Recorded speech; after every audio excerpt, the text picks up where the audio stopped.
Hey everybody, seems to be having a little trouble with Rumble.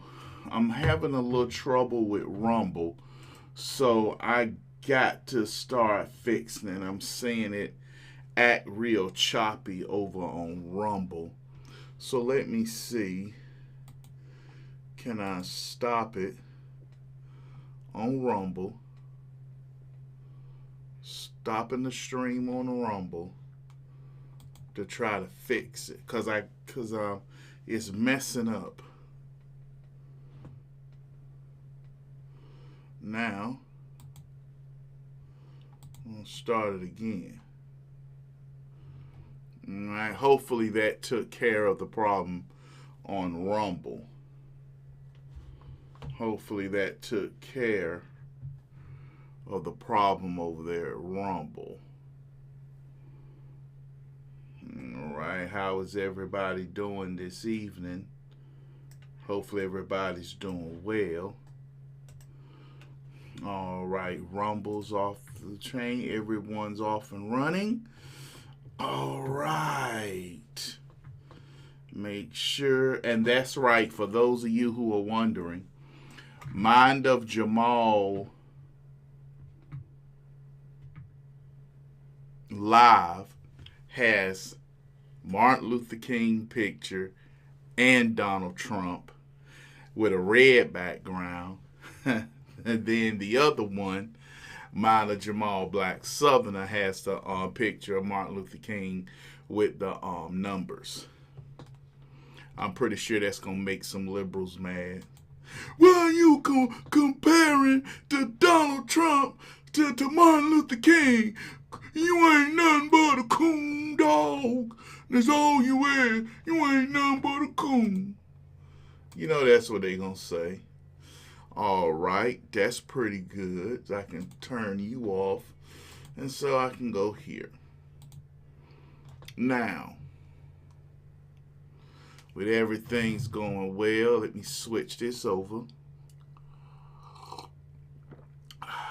Got that coffee in me, so you know it's gonna be good tonight. All right, make sure everything is going right. Oh wow, already. I want to thank Miss Minnie McCormick for her kindness and generosity, not just now, but also the other night. The other night, Miss Minnie McCormick, she donated to the page. No, that was Miss Melinda Peace. Excuse me, Miss Minnie.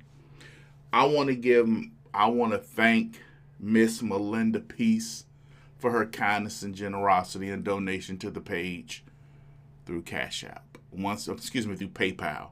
Once again, I would like to thank Miss Melinda Peace for her kindness and generosity through PayPal. And I want to thank Miss Minnie McCormick tonight for her kindness and generosity through PayPal. Now, we all have seen the mugshot. The mugshot that they are trying to use to humiliate President Trump.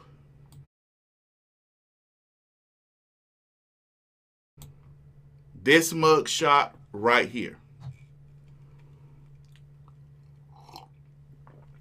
That is a mugshot of someone that is determined to stop this mess and end it for good. Now, this is not the time for Democrats to tell us this is about the rule of law. We all see what this is. This is a political prosecution.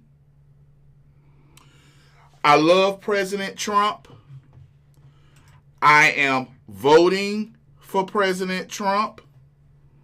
I stand with President Trump. Okay, Jay Hayes said Rumble been screwy all day. Okay, thanks, Jeff. Thanks for letting me know. I don't know why they saying got video intermittent. It should be playing.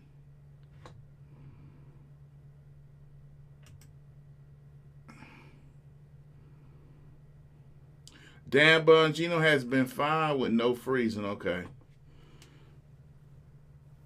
I'm sorry if y'all having trouble with Rumble.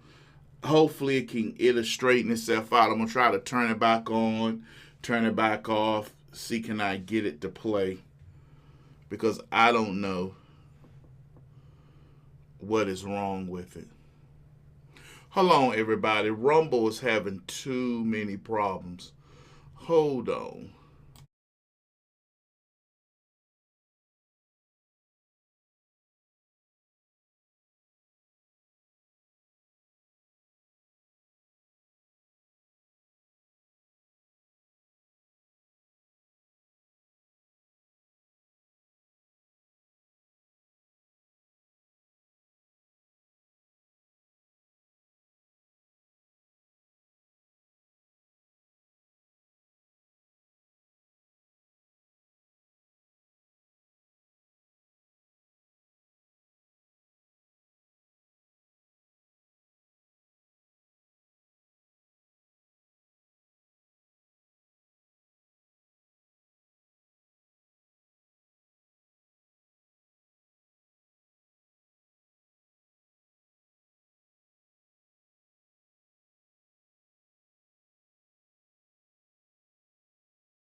All right, let me see. Has that done it?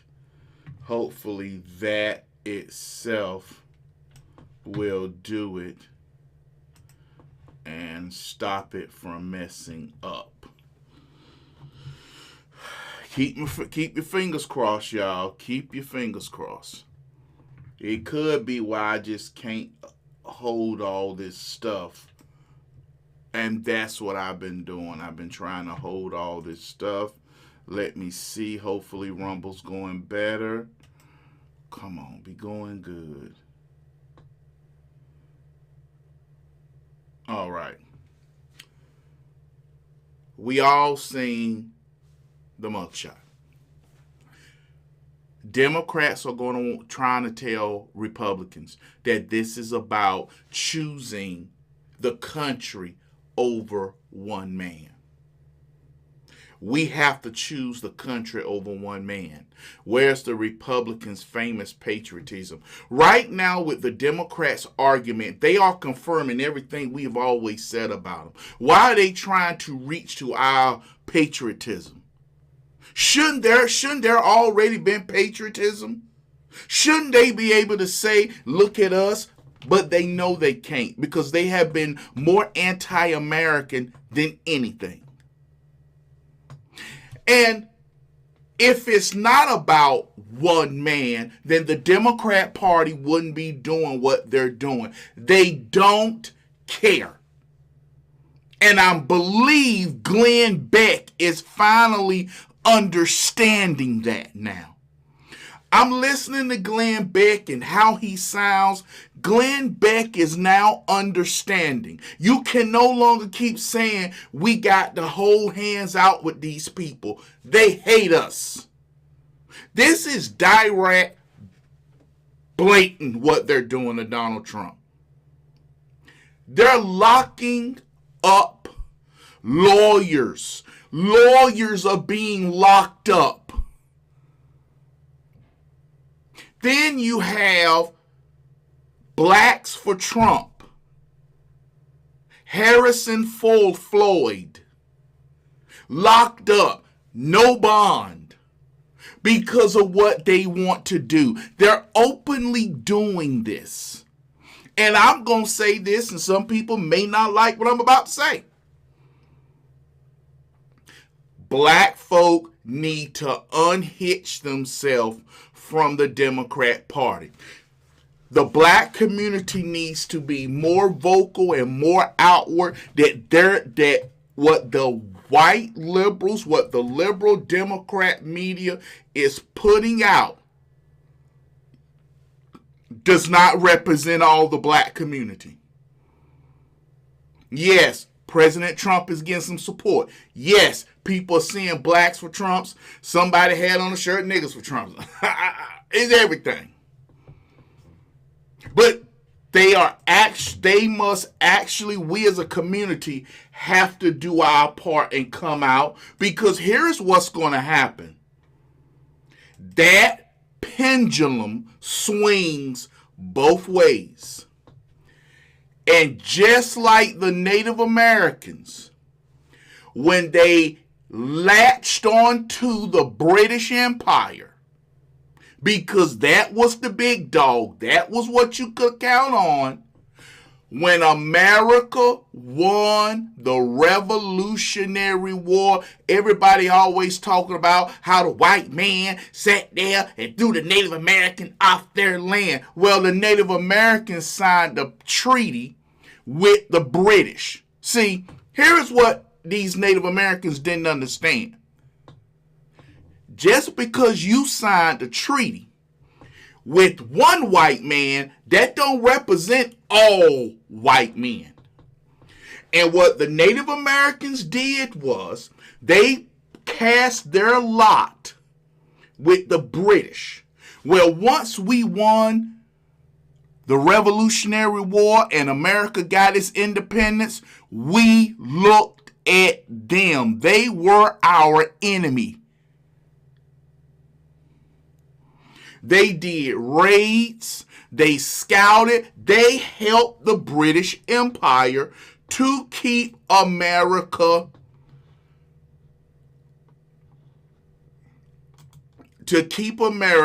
under the thumb of the British Empire. So the Americans threw them out. That's what happened. So when you hear people say that Americans, we broke treaties with them, we had hatred for them because they sided with the British. In the War of 1812, they sided with the British. They tried to help the British out again. That's why Andrew Jackson threw them out of Georgia. This is why you had the famous Trail of Tears, because those were people who fought them and were fighting the British. The Native Americans put their lots behind the British. Now, let's go back to now Black America.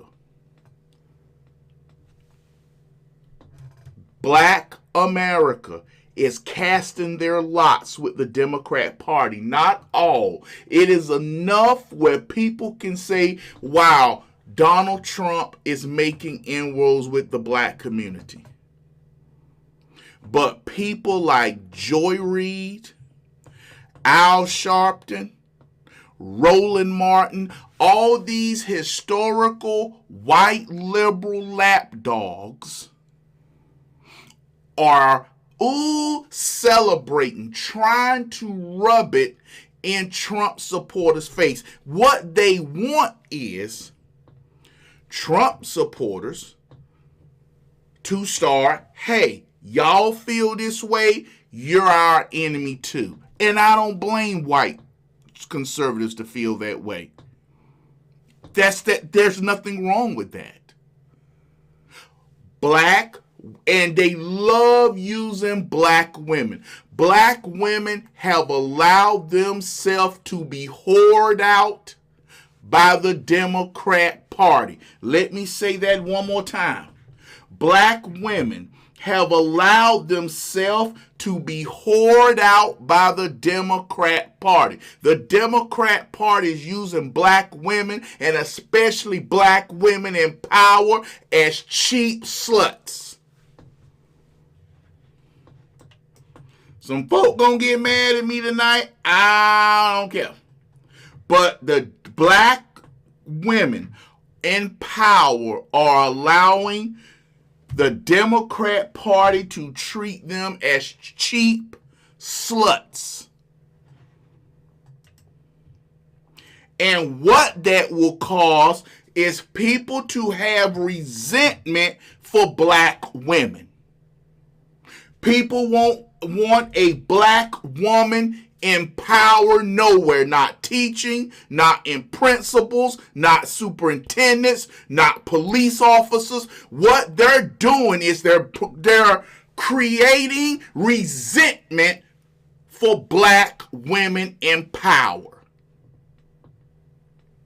The problem is too many black women are welcoming that bad guy role to white-lipped conservatives, and it's going to backfire.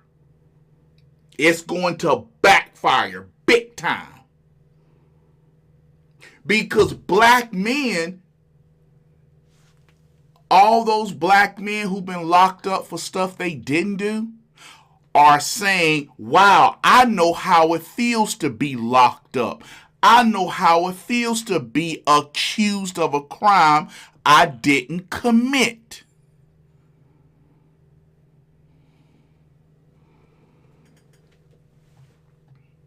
And what the Democrat Party is doing, they're showing black women putting Trump away, putting them in mug shots.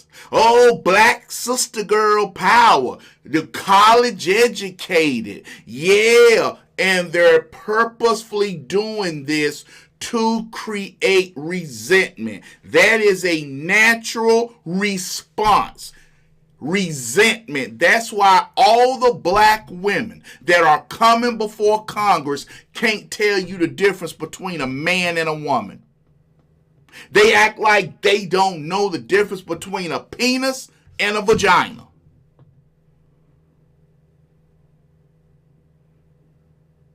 The Democrat Party is smart. Anyone that's in my feed, anyone that watches my live streams or listen or watch my shows, do not say the Democrat Party is stupid. The Democrat Party, they playing checkers while we playing 4D chess. The Democrat Party is playing 4D chess just as well as Republicans, if not better. Because Republicans are scared to pull the trigger where Democrats won't. The Democrat Party is using everyone that is in their sphere to use their power to stop Donald Trump.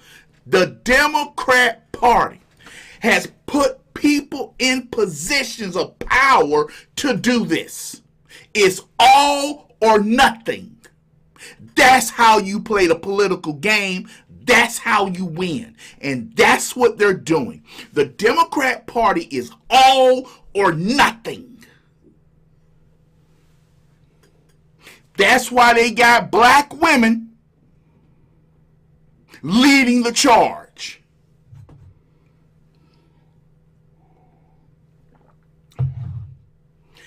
And yes, black women are stupid enough to do it.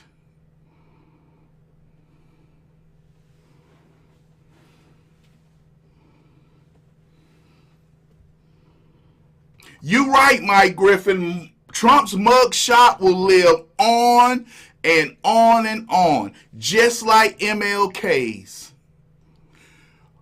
Always remember this. since we talking about mugshots, since we are talking about mugshots,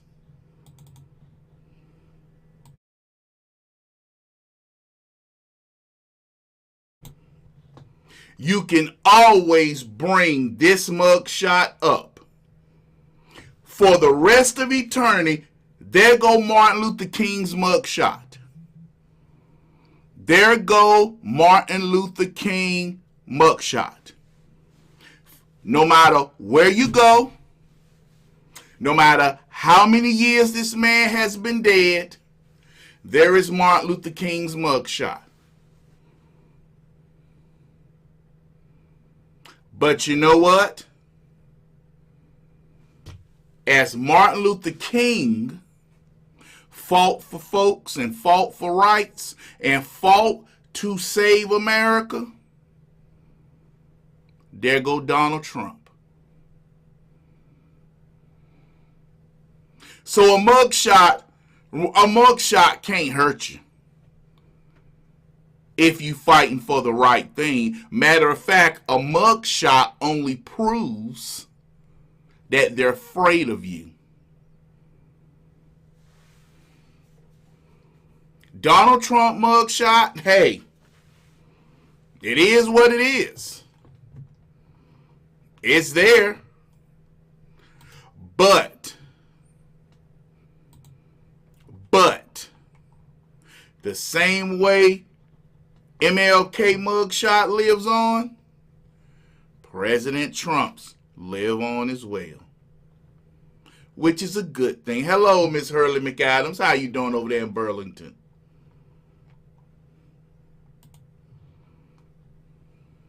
Me, it is, you know, when I moved back to New York, one of the mugshots that sit with me, I mean, I still remember that he made 5 teenagers my age take a mugshot. Yeah. That he wanted them not just take a mugshot, he wanted them dead. Say what that case was. And this was the Central Park 5 case, the exonerated 5, you know, and they were my age. Yeah. So as a teenager living in New York, I've said it before, this is the reason I never watched The Apprentice. I despised Donald Trump because he, to me, signified the rich white guy that absolutely hated and despised me, that hated and despised my cousins, my friends, everyone we knew, that called us wilding just because we were in the park, that said we can't be free to walk around in the street, that said when Patrick Dorismond got killed by an off-duty police officer, he's no choir boy. And he was literally, I mean, was no altar boy. He was literally an altar boy. Giuliani said that. And so people like Giuliani and people like Trump persecuted Black and brown people in New York. It's what they did for fun. It's what they did for pleasure. Black and brown people was committing the crimes in New York, okay? Like I said, you got a black woman with blonde hair. Let's go to the screen a little bit. You got a black woman with blonde hair. Once again, you got a black woman as black as midnight. And she just ain't regular black. She dark black. With some blonde hair. Who is she supposed to be? Simon Phoenix? This woman literally got blonde hair on top of her head.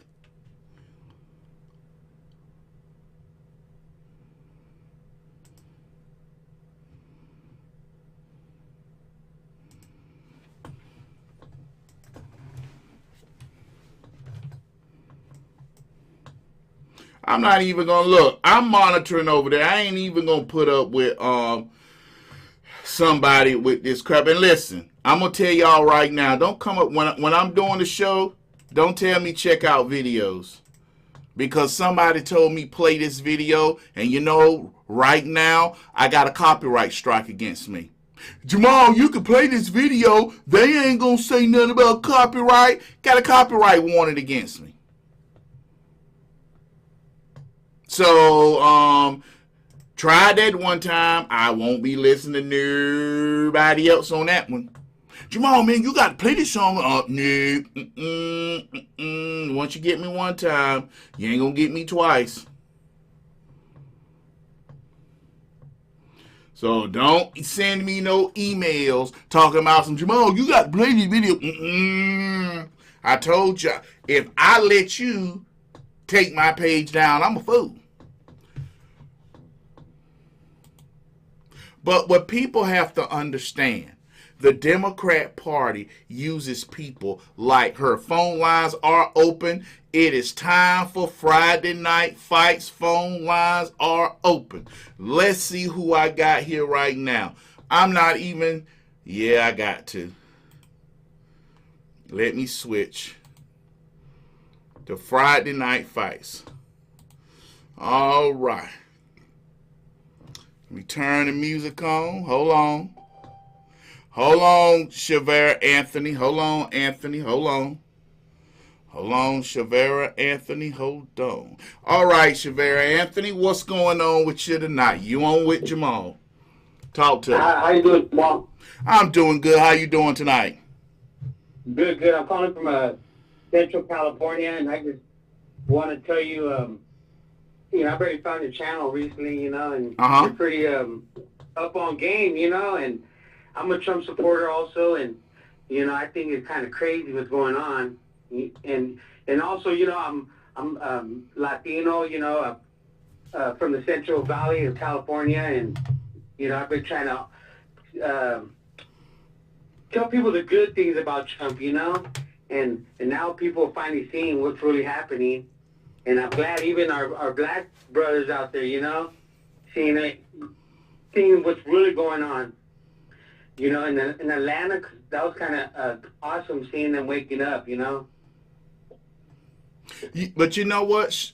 Okay, if it's Shavera, correct? It's Okay, hold on, because I work with dudes who have that name. I'm trying to make sure I get it right because we sitting there and we talking and we laughing. It's Shavera. It's Shavera, correct? Yeah, Shavera. Yes. Okay, Shavera. Shavera, I'm gonna say like this, and I always tell people, when you see about 20 black folks screaming a whole bunch of stuff, you can bet about 8 of them is gonna move on it. The rest of them are gonna sit back and wait and see if it's a safe way to do it, especially when it comes to politics. Now, yes, Latinos, I always tell people, I've always said this, Latinos are smart. They recognize that their vote's important. They recognize they cannot afford to put 90% of their support behind anyone because that would turn around and bite them in the behind. That's why how many conservatives, they make sure have a Latino background. Why? Because Latinos put themselves out there to have that importance.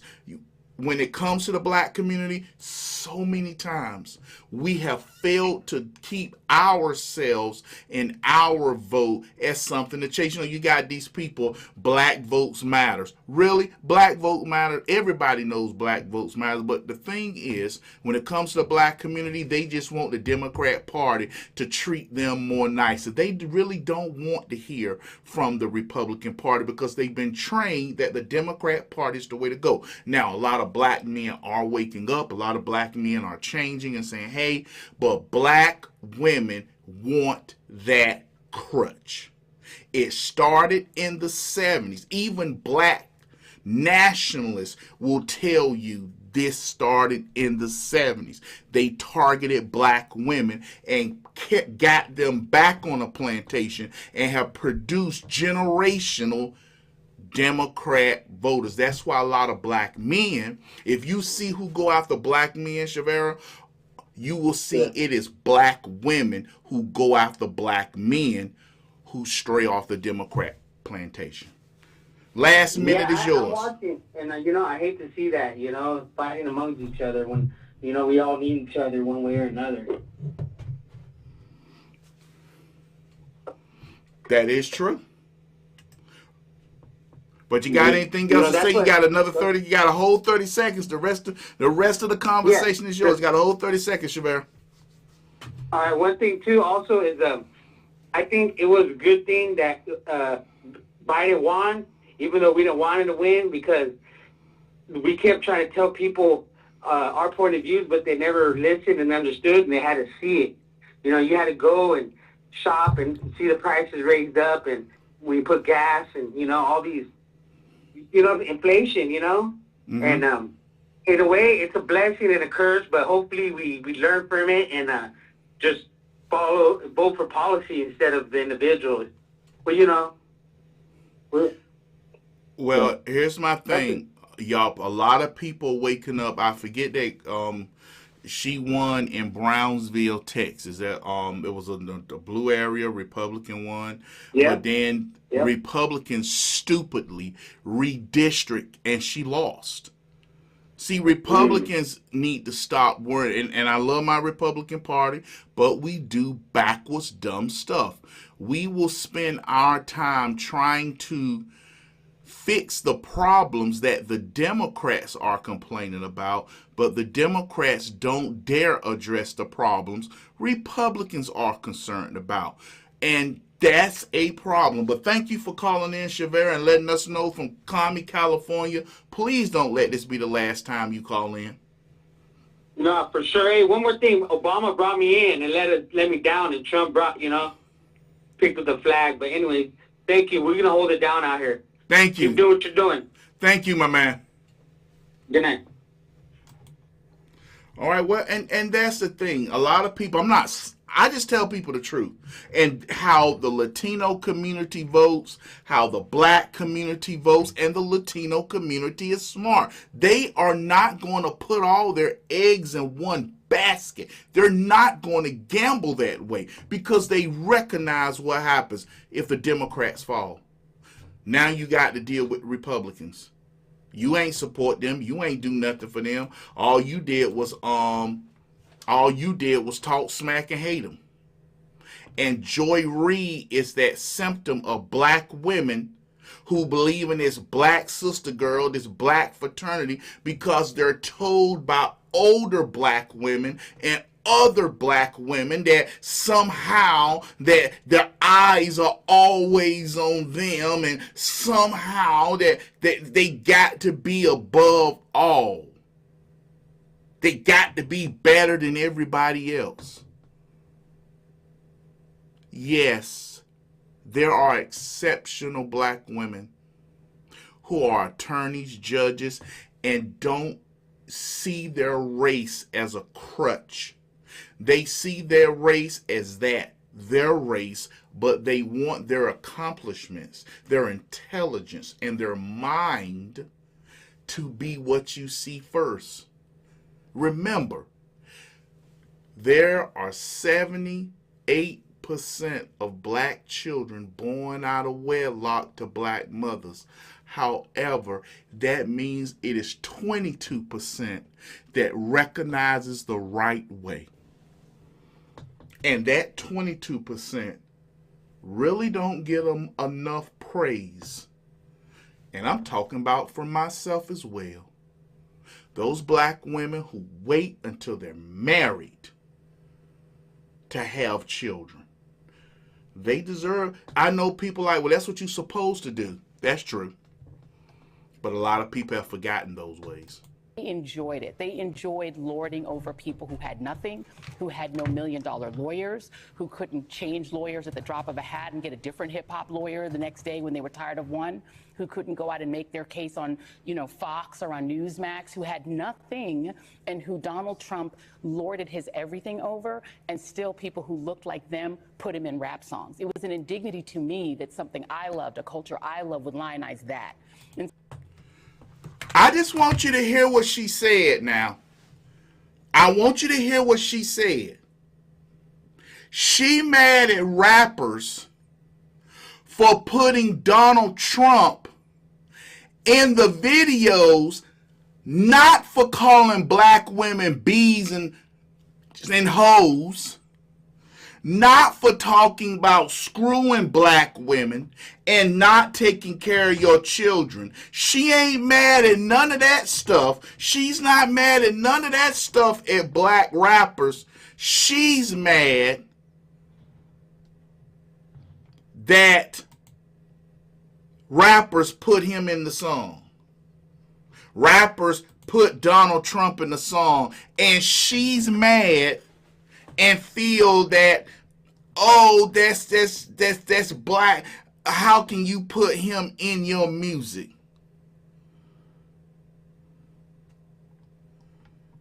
That is stupid. That is just downright stupid. Her argument against President Trump is that rappers praised him and talked about him, and these same rappers portray black women as cum dumps.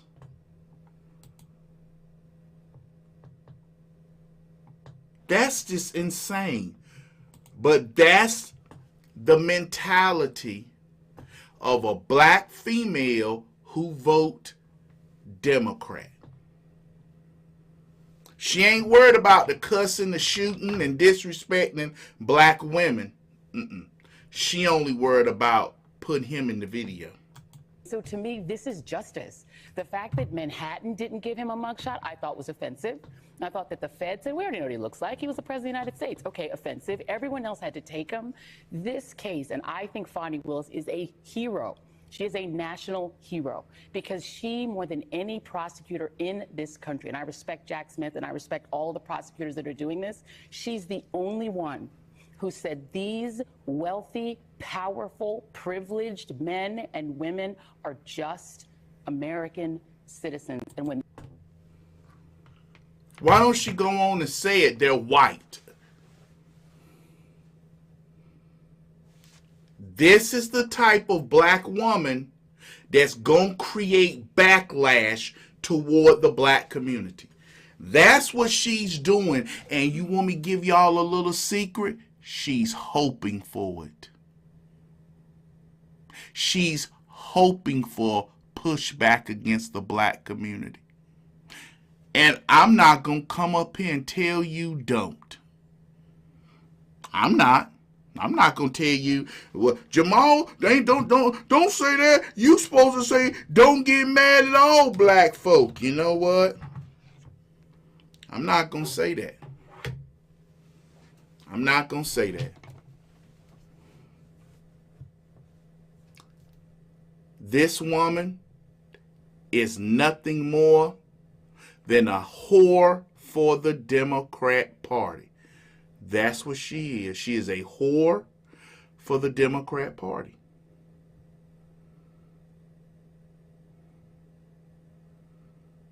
And the next George Floyd or whoever, people are going to see why community's not going to back it up.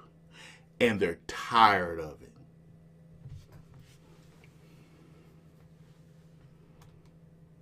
They break the law, they will take that picture. Is this your plan to watch the game today? I have to watch my neighbor's NFL Sunday ticket. It's not your best plan. Do you know?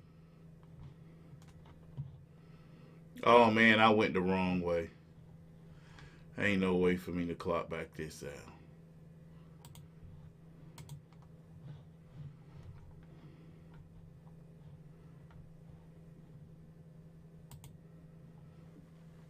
But as you can see, this woman is acting like this is some major civil rights thing that Donald Trump got arrested. She sat there and said when she moved back to New York and Donald Trump spoke about the Central Park Five, Donald Trump didn't have them arrested.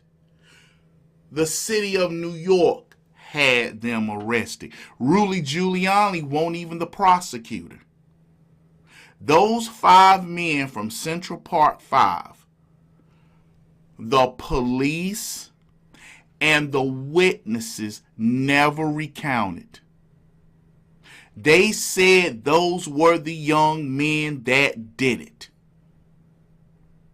DNA evidence came about and said, no, they didn't. No, DNA evidence, when tested, said it was inconclusive. They cannot make a determination because it was mixed or something like that. So Donald Trump put in the paper, the New York Times, about how unsafe Central Park was. At one time in New York, Central Park was the most dangerous area in New York. In the United States, you had rapes, murders, all in Central Park. This was nothing to hear a woman got raped in Central Park.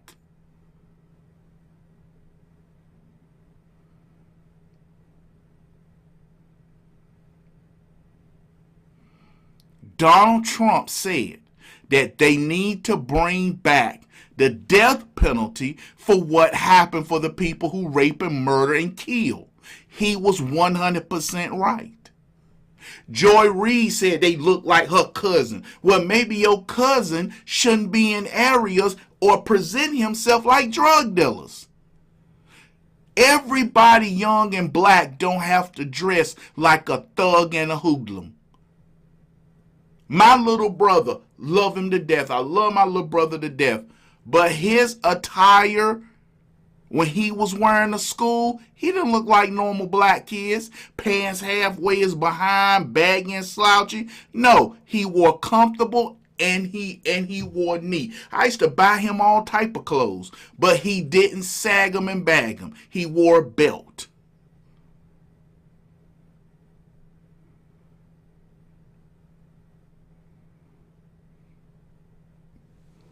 So many young black men embrace the image of thuggery. So many young black men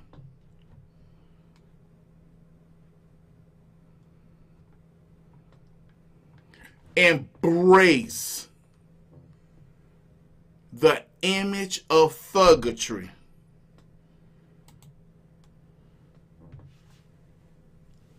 And that image of thuggery causes death. There is nothing wrong with a young black man who don't want to wear dreadlocks, who don't want to wear baggy pants, who want to wear a casual pair of khakis and a nice button-down shirt. There's nothing wrong with that. In my community, we'll say you look like a preppy white boy. You look like a preppy white boy. You ain't wearing the baggy shirts or the baggy jersey. And a lot of young black men, especially raised by single mothers, feel that it's a peer pressure that they must conform to this image. I don't like them skinny jeans. But you know what? If a young man have his pants pulled up and that's what he wear, then you know what? Long as he ain't, then it's all okay. There is nothing wrong with young black men dressing presentable. Now, they're even doing it with young white boys. Wiggylicious. Looking like little wiggers.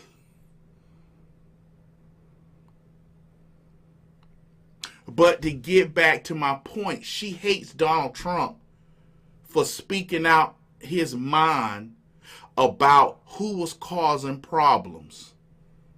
It's not every black person, no. But you cannot deny the numbers. You cannot deny who's committing the murders, the killings, the robberies, and the rapes in New York, especially around the time of the Central Park 5.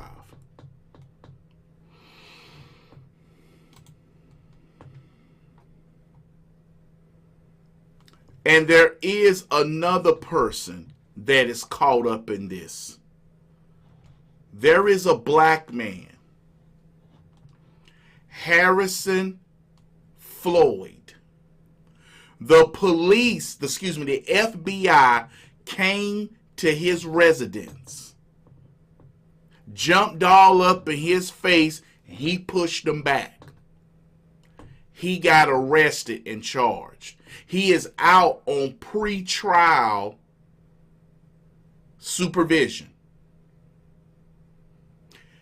They won't let him have bond. They won't let him have a bond in Atlanta. So they are holding this man. They're smirking. They find this funny. They find this funny, what they're doing.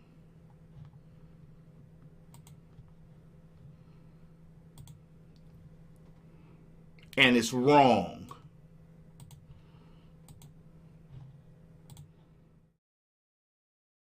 I still have not been Mirandized. Okay, hold on 1 second, Mr. Floyd. So I'm not taking any statements from you today, all right? So we're not dealing with that. What today is just where I advise you of your rights and advise you of the charges that have been brought against you, and then talk to you about your right to counsel and your appointment of counsel, okay? So first I want to talk to you about your rights. You have the right to remain silent. Anything you say can and will be used against you in the court of law. You need to be aware that the state, the DA's office, is present here at this hearing, and so I advise you to remain silent. You have the right to a lawyer. And if you cannot afford a lawyer, one will be appointed to you at no cost. All right? Are you aware of the charges that have been brought against you in this indictment? Yes, ma'am. The DA's office pulled me aside yesterday and they didn't Mirandize me and tried to talk about it. Okay. I'm assuming that's what you're referring to. Okay. I'm referring to the indictment where you have been charged in count 1 with violation of the Georgia RICO, Racketeer Influenced and Corrupt Organizations Act, as well as in counts 30 and 31, which is for conspiracy to commit solicitation of false statements and writings and influencing witnesses. So those are the charges that have been brought against you in this indictment. Do you understand that? Yes, ma'am. I believe those are the same ones that the DA's office called and threatened and coerced my in-laws with, trying to get me down here. I think those are the same ones. All right. Thank you, Mr. Floyd. Your case has been assigned to Judge Scott McAfee. All right? He's going to be the judge who is assigned to your case, who's going to be handling it from this point forward. I am just handling this first appearance hearing today because I am filling in for the presiding judge. All right? Okay. At this point, I will hear from the state. Is there anything the state needs to add? Adam Nay with the state, Your Honor. Nothing further. Okay. Mr. Floyd, have you retained a lawyer? I requested one who have been denied, Your Honor. Okay. So you have spoken with someone from the public defender's office, and you were told that you do not qualify. Is that correct? Denied representation, yes, that's correct. Okay. All right. So, Mr. Floyd, you have the right to then hire a lawyer of your choice, or of course you're always welcome to proceed pro se.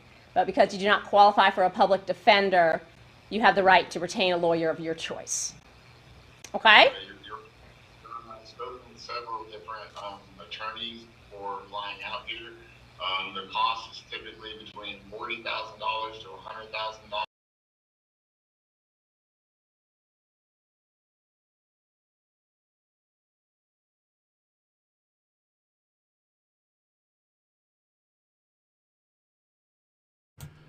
Hey everybody, I got to run upstairs real quick. My daughter just got sick. So I'm going to put a video in that I know I won't get a copyright on. So give me 5 minutes. I got to go run upstairs real quick.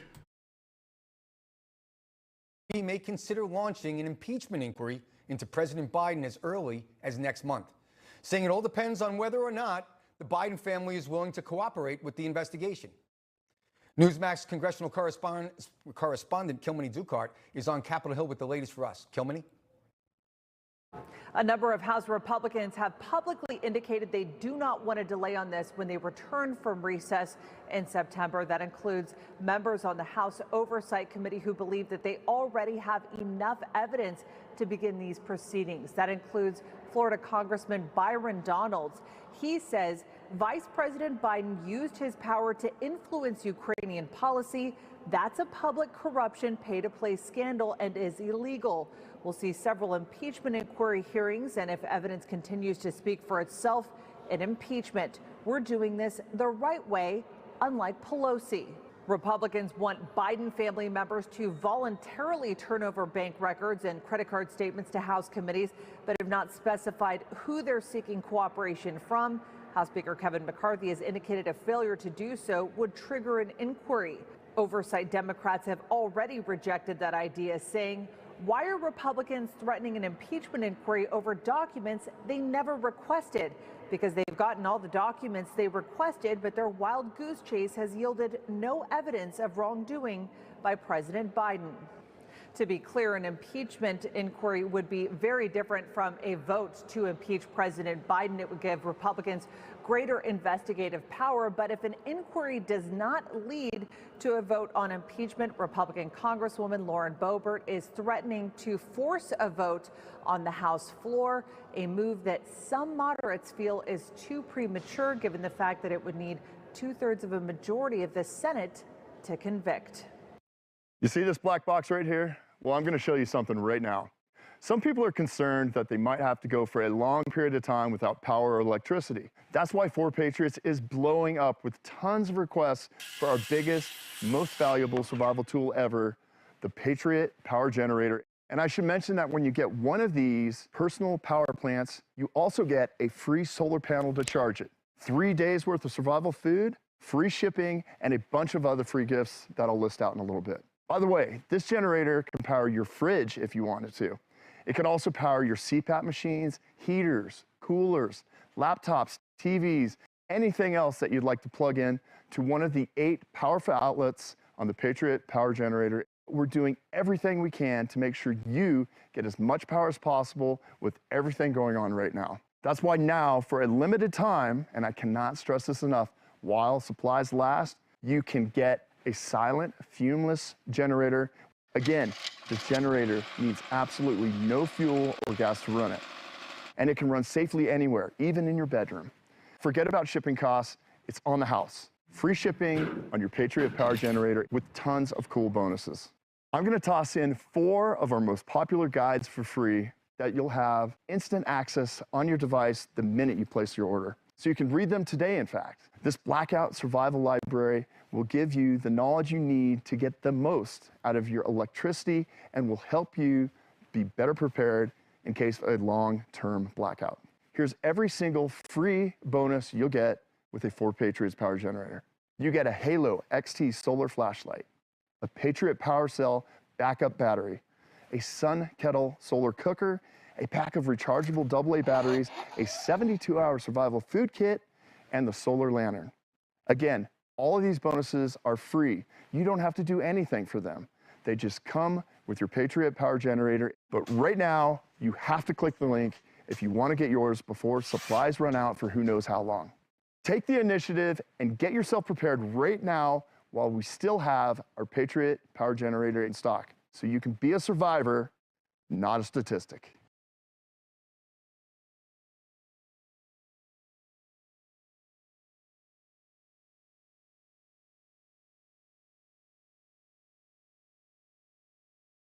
When Google Fiber first launched 1 gig, it cost $70. Okay, but today it costs. I just told you it's $70. Find out if your address is eligible today at fiber.google.com.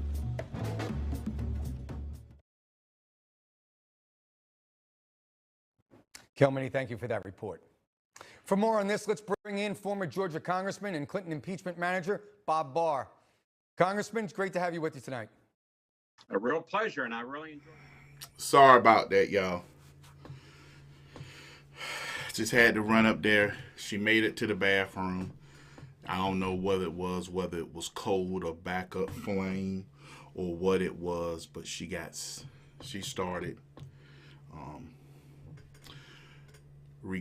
spitting up some of her food she ate. So we got that under control. So I got my door open so I can listen in case I got to go bring her some ice and stuff. So please forgive me for the exiting.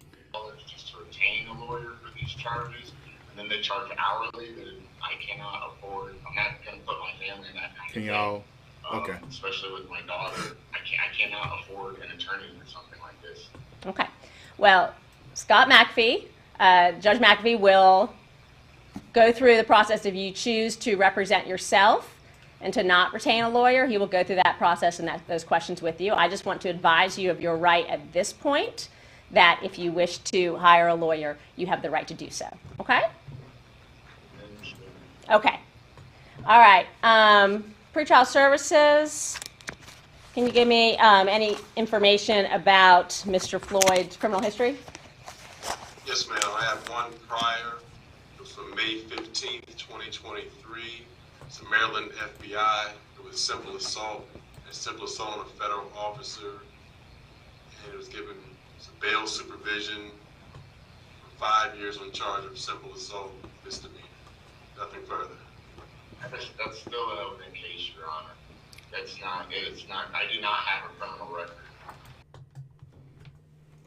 Did you see how they just tried to present that as he has a record? This is simple assault. See, this is simple assault. I want to thank Miss Tracy Chandler. Tracy Chandler, thank you for your kindness and generosity and your donation to the page through Cash App. Thank you again, Miss Tracy Chandler, for your kindness and generosity and your donation to the page through Cash App. The man has not been convicted of that. The FBI agent brushed up against him. He brushed back up against the agent. He fell down. That was not felony assault. He didn't punch the agent. He didn't kick the agent. The agent bumped up against him. He bumped up back against him. That's all it was. Phone lines are open. Phone lines are open.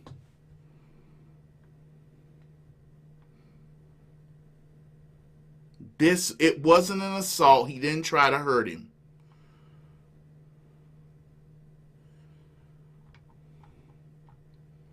That's why listen, the Biden Justice Department, of all people, Blacks for Trump, he was there January 6th. He was there to get a subpoena. I want y'all to just listen to how bad this area, Fulton County, Georgia, is right now. Atlanta, how these people and Democrats have called out all their guns. Just want you to think about this. Okay? The Department of Justice, Joe Biden's DOJ,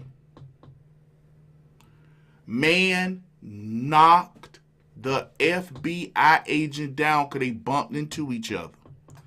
He fell, the agent fell. He stood up, looked over the agent, helped him up. He was still charged with simple assault. But he was out on bond, a few restrictions. He wasn't in jail in D.C., in Maryland. So this is how you know that this is a hoax they're doing in Georgia. They don't want him out.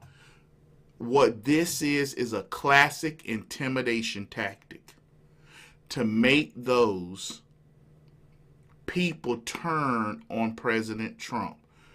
And part of those 19 are his lawyers. So now the Democrat Party has made a precedent. Hunter Biden lawyers can be brought up on charges. Let me say that again. Hunter Biden's lawyers can be brought up on charges as well. Hunter Biden lawyers, Joe Biden lawyers, Barack Obama lawyers, Black Lives Matter lawyers, all of them now are subject to be arrested and detained. And Republicans need to go after them. I understand, Mr. Floyd. Thank you. I understand that it's just charges against you. Okay? All right. All right. Okay, Mr. Floyd, the issue of bond is not going to be addressed today. That's going to be addressed by Judge McAfee, who's assigned to your case. I'm sorry, but is she coming off a little too happy, a little too jipper, a little too, hey, like she's happy? She's rejecting him to get a bond. It's not that he doesn't have the money. She's telling him they're not going to bond him. Then she tells him, you have money to get an attorney. Well, an attorney for a case like this is $30,000, $40,000, and $50,000. I got children. Well, the Department of Justice, and now this is local.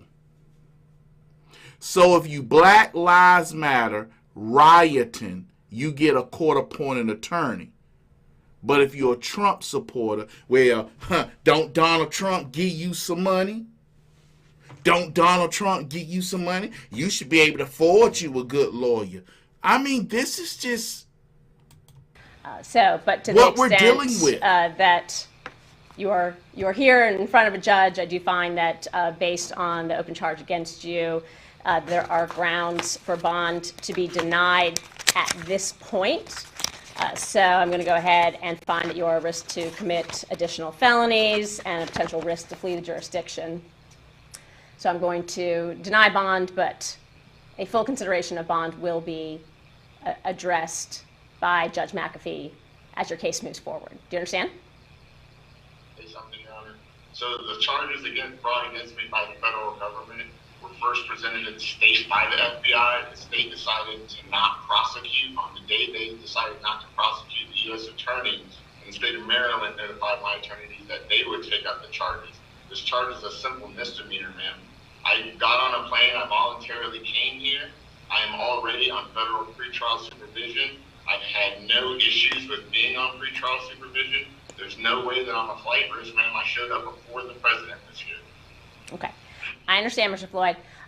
The issue of bond is not going to be decided by me. It's going to be decided by the judge who is assigned to handle your case, okay? This is just a first appearance hearing for a case that's already been indicted.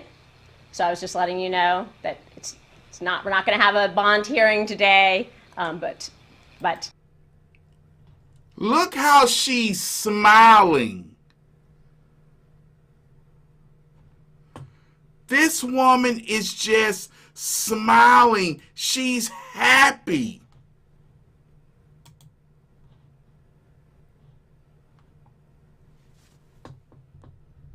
Look at this.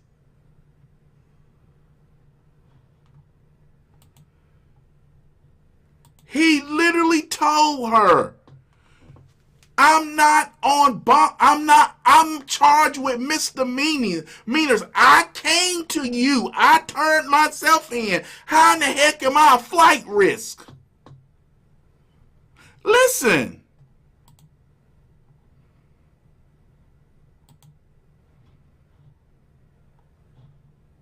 For bond to be denied at this point. So I'm going to go ahead and find that you are a risk to commit additional felonies and a potential risk to flee the jurisdiction. So I'm going to deny bond, but a full consideration of bond will be addressed by Judge McAfee as your case moves forward. Do you understand? Say something, Your Honor. So the charges against fraud against me by the federal government were first presented to the state by the FBI. The state decided to not prosecute. On the day they decided not to prosecute, the U.S. attorney in the state of Maryland notified my attorney that they would take up the charges. This charge is a simple misdemeanor, ma'am. I got on a plane. I voluntarily came here. I am already on federal pretrial supervision. I've had no issues with being on pretrial supervision. There's no way that I'm a flight risk, ma'am. I showed up before the president was here. Okay. I understand, Mr. Floyd. The issue of bond is not going to be decided by me. It's going to be decided by the judge who is assigned to handle your case, okay? This is just a first appearance hearing for a case that's already been.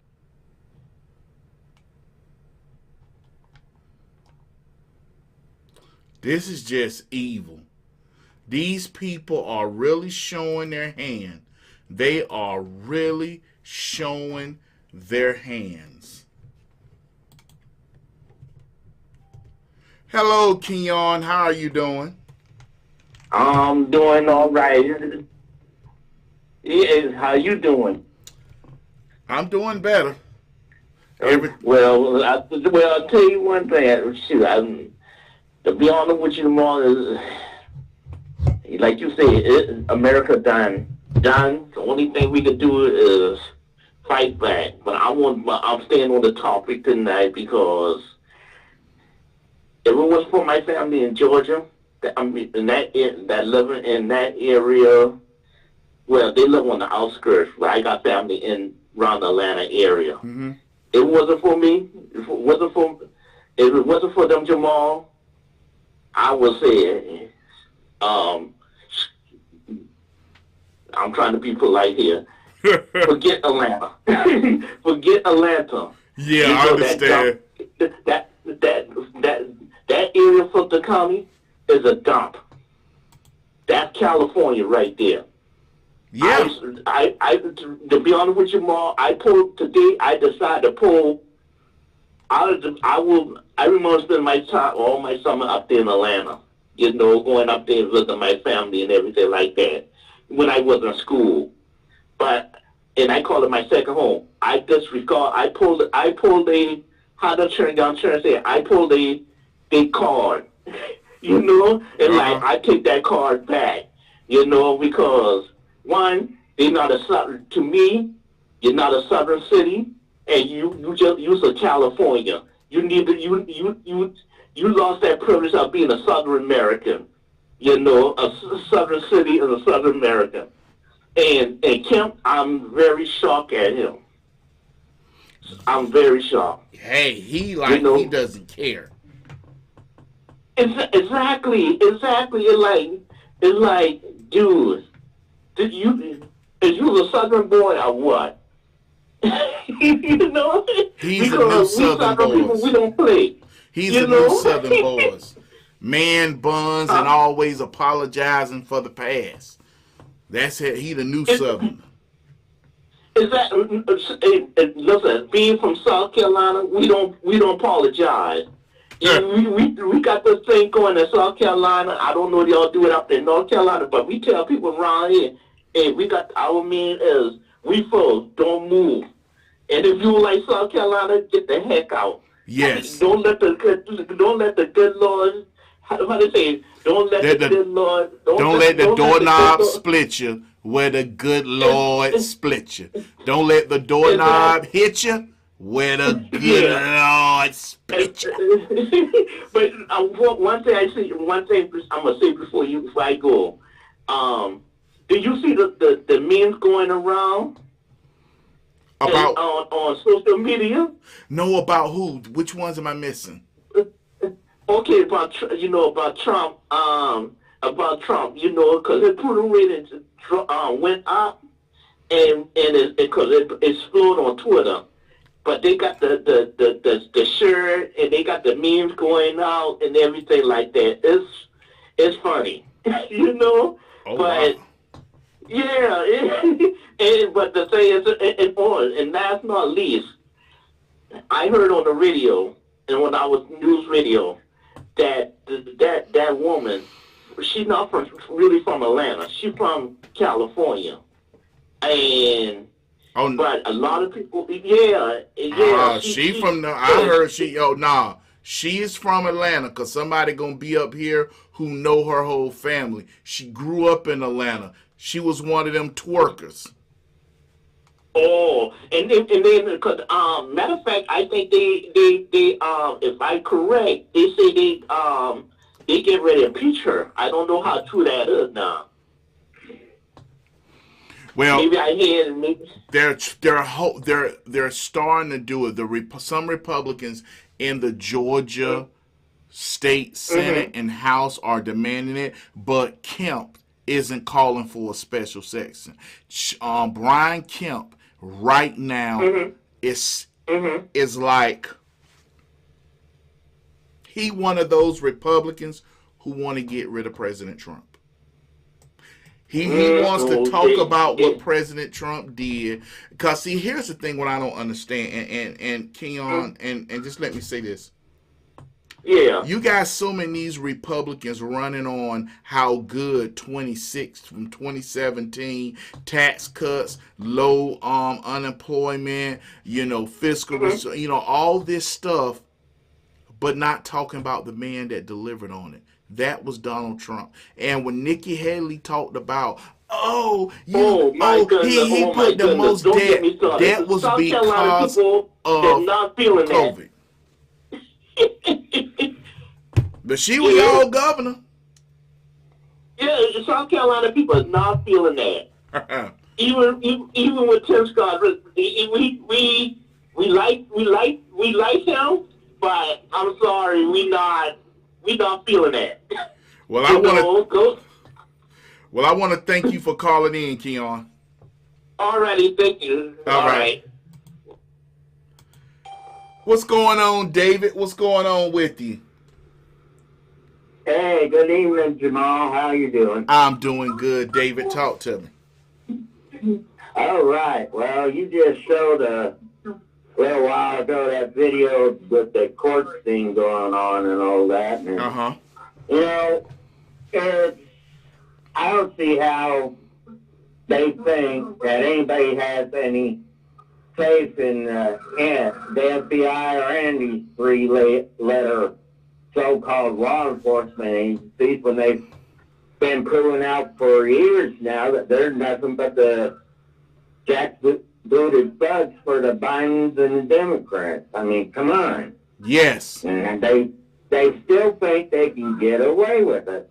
I guess because there's still plenty of dumb people who believe anything they tell them, though. Well, here's my thing. Aren't they getting away with it? Look at the Republican Party. Are they fighting back against it? Are they pushing? Are they fighting back? No. So in count of it, they are. Republicans aren't pushing back. The Republicans, let me tell you like this. There's a few of them that are, but there's not enough of them. Let me say this real quick, Mr. Dave. Hold on, Mr. Dave. Let me say this. Hunter Biden committed felonies in Florida. The Attorney General in Florida can charge him. The prosecutors in the cities in those areas around Florida where he was at can charge him. They don't. Republicans keep holding on to this. We're better than that. We're better than that. And they don't understand if somebody's using brass knuckles on you, you don't sit there and say, stop it and fight me fair. When they bring out the brass knuckles, you bring out the baseball bat. Yep. Yep, that's right. Like I said, there's very few of them that do stand up to them, but there's just not enough of them. And I saw something today was pretty funny.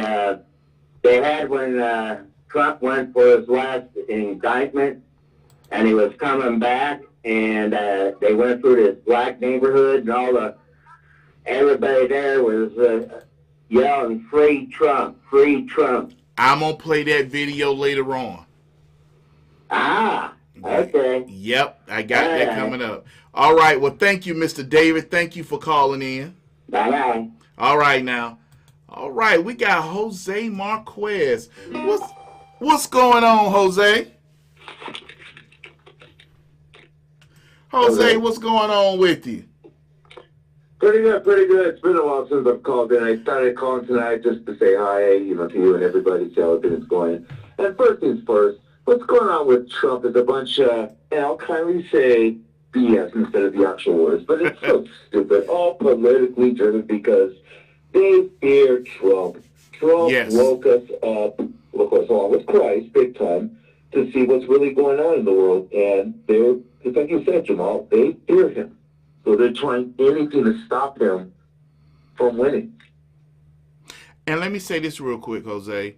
Not only that, they recognize that we are channeling our anger at them through him. As soon as we start recognizing, instead of channeling it through him, channeling it our own selves, start marching, taking the streets, because the old way the Republican Party been doing things is not working. We saw what happened with Bud Light. I'm gonna tell people right now, and you're gonna have the last 15 seconds. Bud Light broke. We broke Bud Light. We broke Target. Why? Because we refused to shop. We took our money elsewhere, and they're filling it to where they can't even hide it. So now Disney is even filling it. So I gotta admit, Ron DeSantis is working. He's bringing their down. So we can go at them, but we have to stop sounding like Charlie Brown and altar boys, like, no, we don't want to do the protest, we don't want to do that, we don't want them to feel like we're not helping them. No, we need to win, we need to beat them, and that's how we do it. And we cannot beat them by allowing them to use abuse and abuse us while we just sit back hoping somebody be kind and tell them to stop. The last minute is yours. Yeah, pretty much. I mean, it's just a shame that, unfortunately, we're still aren't realizing we have to get things done. But I agree. I mean, we definitely hurt Bud Light. I haven't drinking the beer since. I won't shop at Target no more. I haven't watched an NFL game in a while. Literally, I have put my faith first above everything else because I don't like how everything is all a political propaganda when all we want to do is just be entertained. But nope, they're, like you said, they're the H word for the Democratic Party. They're whores for the Democrat Party. Yeah, pretty much. Just like that idiot Jordan Reed, Roland Martin, even though he claims to hate white people, he still works for a white liberal. That freaking moron. And, a lot of these other race hustlers, they're all just puppets for the white liberals. I mean, if you even look at the Young Turks, most of them are actually white liberals, except what's his name, the guy you were showing, Rashad Ritchie. Yeah, I know you're talking about. Yeah, he's a puppet. Yeah, and then what's funny though, Cenk Yeager is actually Turkish.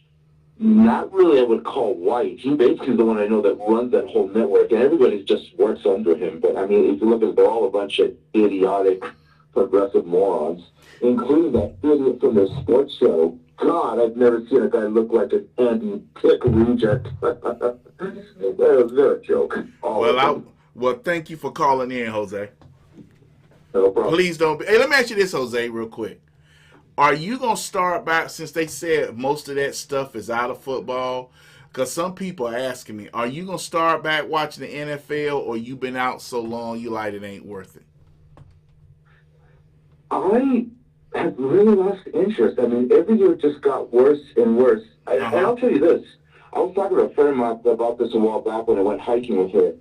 I didn't watch the Super Bowl for the first 20 years, and I don't regret missing it. So the way the NFL's going, I just don't have the desire to watch it again. No. Okay. Well, I was just asking. Because I'm like, some people ask me, I'm like, I don't know. I really don't, because of the way craziness is going with them, and they haven't changed. Well, thank you for the call, Jose. No problem. Oh, and one more thing quick. I'm pretty sure you got a laugh out of that video the other day, so we'll leave it at that. All right, Jose. All right, take care. That was Jose Marquez. Jose Marquez, so glad he called in. Now let's go over to them talk about is this? Okay, yeah. Alan Dershowitz. Oh God, I gotta skip ads.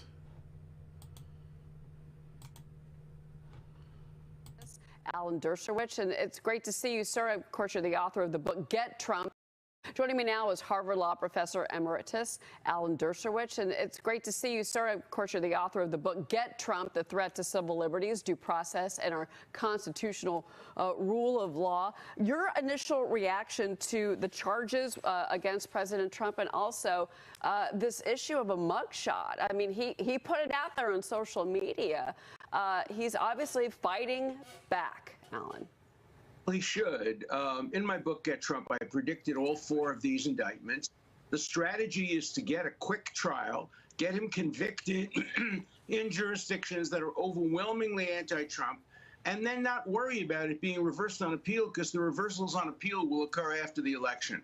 It's clearly a political ploy, especially since the district attorney now says she wants the trial within 2 months. It's unthinkable. Never in history has there been a trial within 2 months of a case as complex and difficult as this, with so many defendants and so many counts. But what she wants is the mugshot. She's gotten that, the fingerprinting. She would like to get a quick conviction with a biased jury, and then not worry about it being reversed on appeal. That's tomorrow's news after the election. That's just unfair. Well, what's interesting is that President Trump has taken the mugshot, and now you can get a T-shirt, you can get a coffee mug, you can get all kinds of memorabilia with the mugshot on it. He is literally raising money, and his poll numbers, every time that he gets indicted again, his poll numbers go up. I mean, it really is amazing how many of his supporters, Alan, and you know this, say this is a politically motivated attack against a former president who was leading in the polls. Joe Borelli's on set with me. He's got a question for you. Go ahead. Professor, you mentioned that no trial could possibly happen in 2 months, but the prosecution was just granted a speedy trial for one of the defendants, Ken Chesebro. How much will we be able to glean from watching that trial unfold starting October 23rd, and what will it reveal about the Trump case?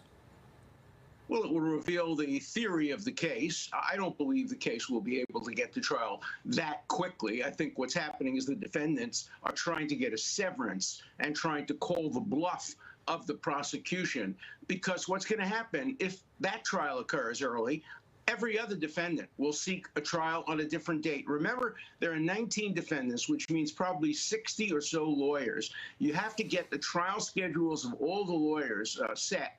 And it's just not going to be possible. She says she wants to try them all together. You can't have your cake and eat it. You can't try them all together and at the same time try the case in 2 months or 4 months or 6 months.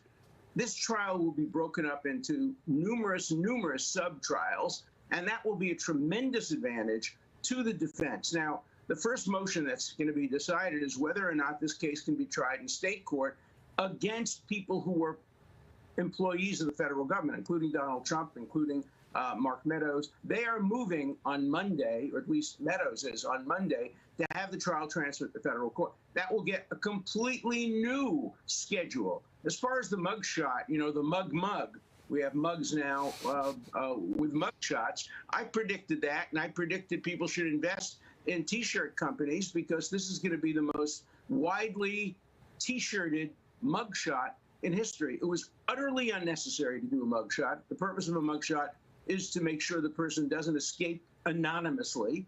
He's the most photographed person in the world today. This was just part of the political process. Now, both sides are politicizing it. Trump is using it to raise money. The other side is using it to try to win re-election. That's not what criminal justice in America is supposed to be about. It's supposed to be about one standard of justice for all, and it should not be used against people who are running against the incumbent president during the election campaign. There'd be plenty of time to try this case after the election was over, but that's not the purpose. The purpose is to get Trump, to stop him from running. It's part of the same campaign, because if he's convicted here, they're now going to move to disqualify him off the ballot on the ground that the 14th Amendment has been invoked because he's been convicted of a crime relating to revolution, rebellion, etc., under the 14th Amendment. So it's all part of a political effort to try to stop him from running. It's against democracy. Look, the New York Times had a headline the other day saying, if to improve democracy, get rid of elections. And the thrust of the article is, we have to get rid of elections because Trump might get elected. And it's more important to stop Trump than it is to have elections in America, due process, equal protection, and the rule of law. And I'm a Democrat. I vote against Trump. I have a constitutional right to vote against him for the third time. And you have a constitutional right to vote for him or for whoever you want. But bureaucrats, prosecutors shouldn't be interfering with that right. If there's going to be trials, let them occur after the election, not on the eve of the election, or not early enough to get convictions that would be reversed, but only after the election. It's a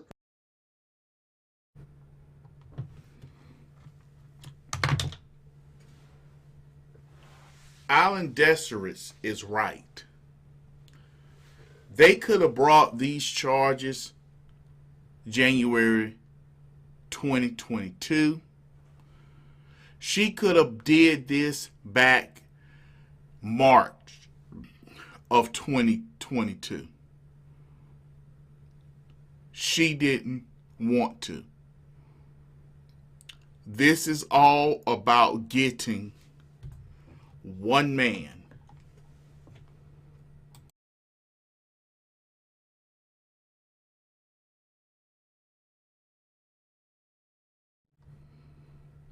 That's who this is all about. And the Democrats are sitting right there. Let me check the phone lines. Democrats are sitting right there and allowing this. I'm going to say this. They want this, not allowing. They want this. They're ordering this. When the last prominent Democrat you seen on any conservative show, interview, newscaster that's asking them about what happens if the Republicans do the same to you? If you listen to what Adam Schiff said justice will finally be served. I didn't even want to play him. And somebody said, well, what happened if Republicans do the same? Well, Democrats ain't doing nothing. They really position themselves as the party that's fighting for dumb, idiotic inclusivity. That DEI crap.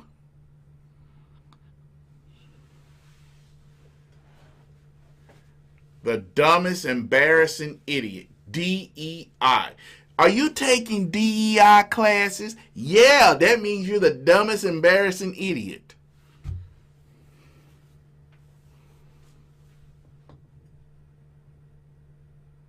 They're terrified of him. They are terrified of Donald Trump. Because Donald Trump gave a voice to people who weren't supposed to be heard from.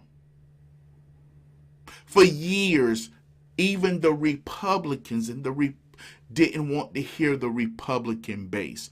The Tea Party of 2010, the Republicans didn't want to do anything.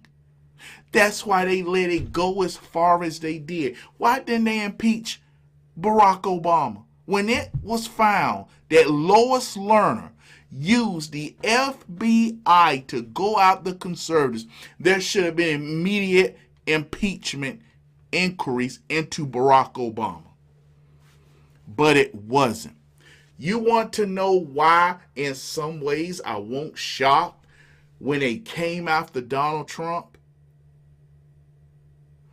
Because Republicans had made a precedent in allowing Democrats to get away with stuff and not be charged. Barack Obama, he should have been impeached for what happened with the IRS and nothing. Republicans got afraid to be called racist, bigot, and homophobes. They didn't want to lose the House. They didn't want to lose the Senate. They just wanted all about them and scared to offend. It did not turn out good for us. Democrats lost big 2016, but they came out on top. That's because the people who run the Democrat Party, majority of the people who donate $5 and $10, make sure the things that they want are implemented. The things that they want are voted on. Even if that Democrat don't know it's not going to go nowhere, they're going to do their best to listen to the Democrat base. So in some words, I'm kind of jealous. Truth be told. Their party does what they want them to do. But my Republican Party,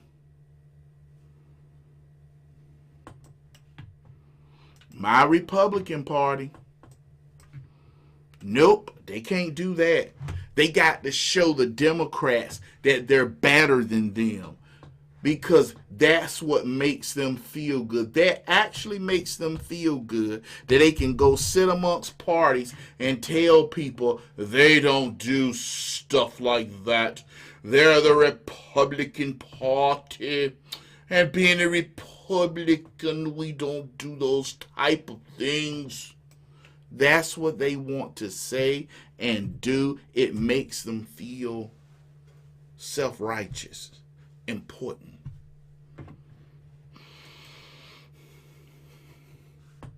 They want them to feel themselves.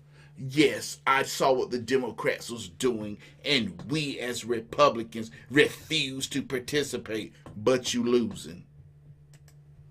People don't want to join the Republican Party, not because of Donald Trump, not because of Trump supporters, because they see you don't defend your own. Who wants to be on a team where people don't defend their own?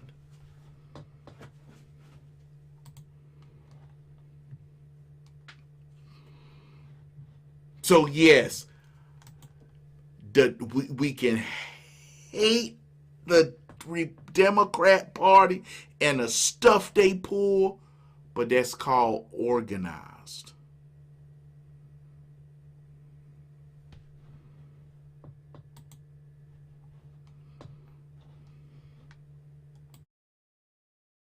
Political ploy, and we should not stand for it. Well, I also have another legal question for you, because within this 41-count indictment, again, the racketeering, the RICO side of this, but part of the indictment, it's noted about the outreach of some of the defendants to officials in Arizona, Michigan, and Pennsylvania.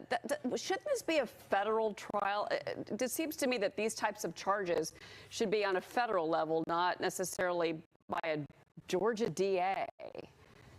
No, it should be on a federal level. This was an alleged interference with a federal election. Of course, federal elections under the Constitution are state elections. But remember, I was a lawyer involved in Bush versus Gore, the claim by Al Gore that he was denied election by the butterfly ballot, by the hanging chads, by closing, and those cases. The lawyers used tactics similar to the ones alleged here.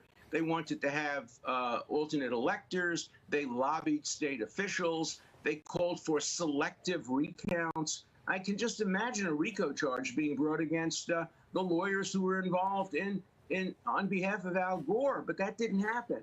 And you can't have one justice for Democrats and one justice for Republicans. This RICO charge, RICO was never intended to cover election claims. RICO was intended to cover mobs, gangs, drug dealers, people who have a hierarchy. In this case, many of the defendants don't even know each other.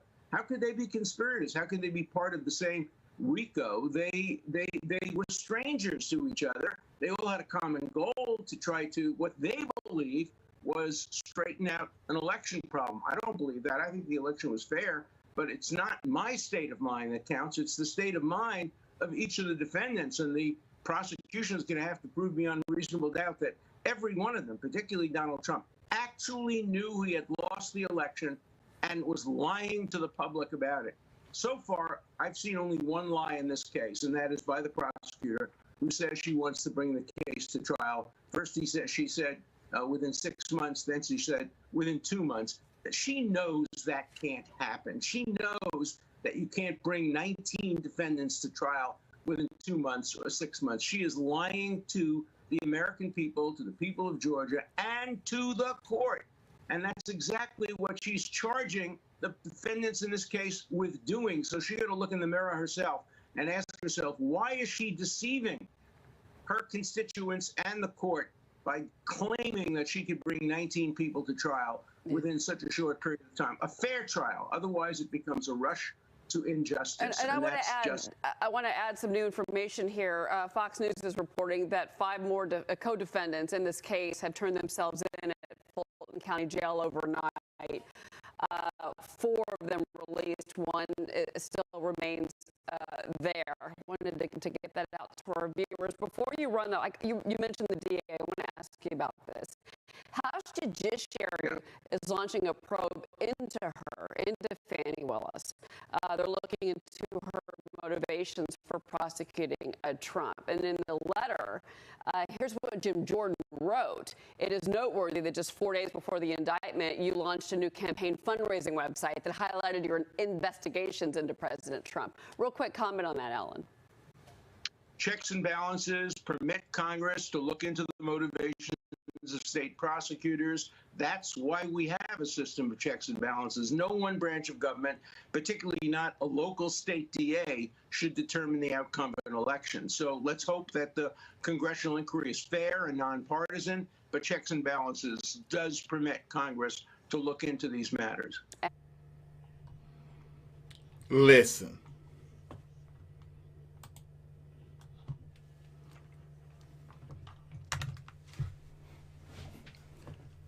Jim Jordan and the Republicans do too much investigating.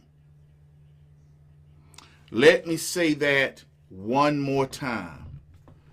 Jim Jordan and the Republican Party, I'm sorry, some people may disagree with me on this, but it comes a time when you got to stop investigating.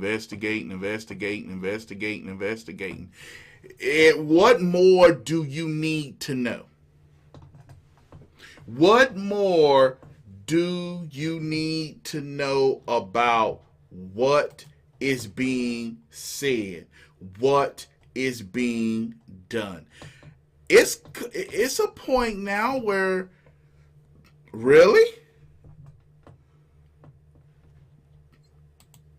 Got Steve on the phone. Republicans, what more do you need to investigate? It's right in our face. Right there.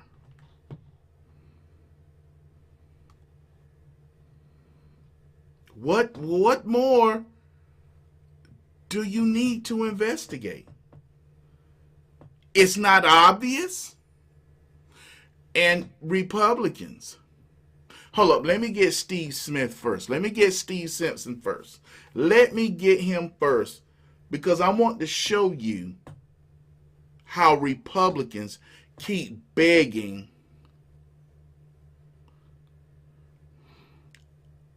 how Republicans and conservatives keep trying to get anybody to associate with them.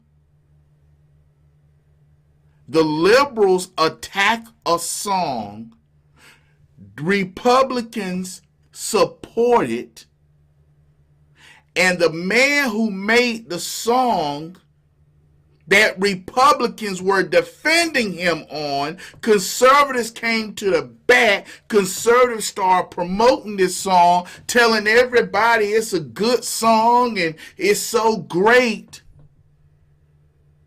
Well, we found out he don't like Republicans. Yeah, I'm talking about the man who made rich men over rich land.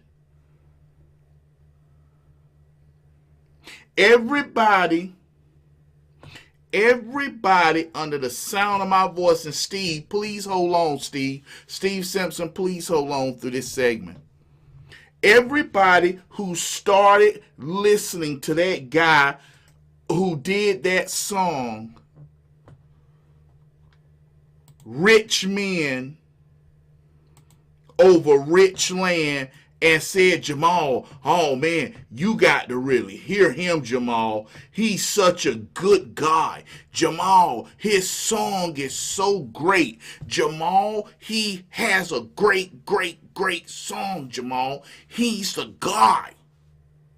Just like Small Town.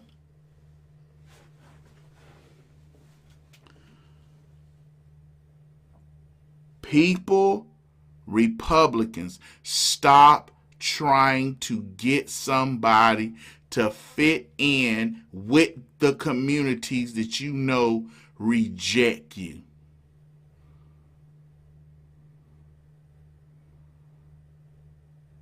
This man made a song. It was criticizing the Republican Party. And we were stupid enough to play this guy.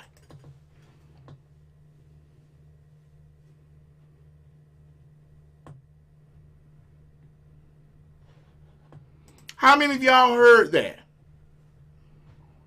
How many of you guys heard the guy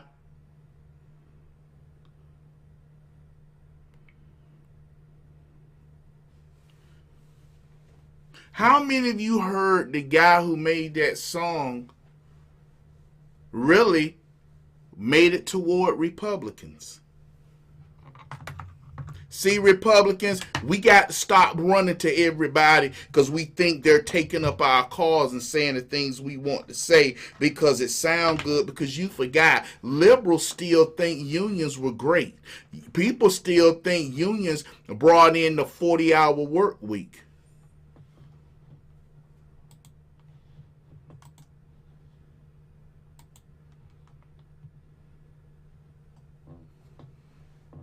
These people, everybody, oh, he's so good, he's so great.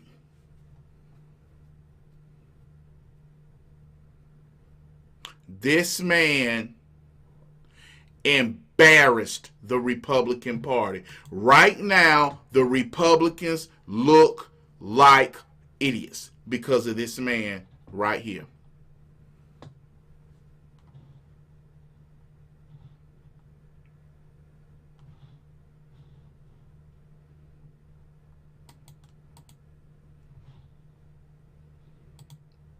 Republicans should be right. That's why I'm glad I did not start promoting this song. I did not start up here praising this song. Oh, it's a good song. It's a great song. He getting them. I want you all to calm down and listen to what he said out of his own mouth.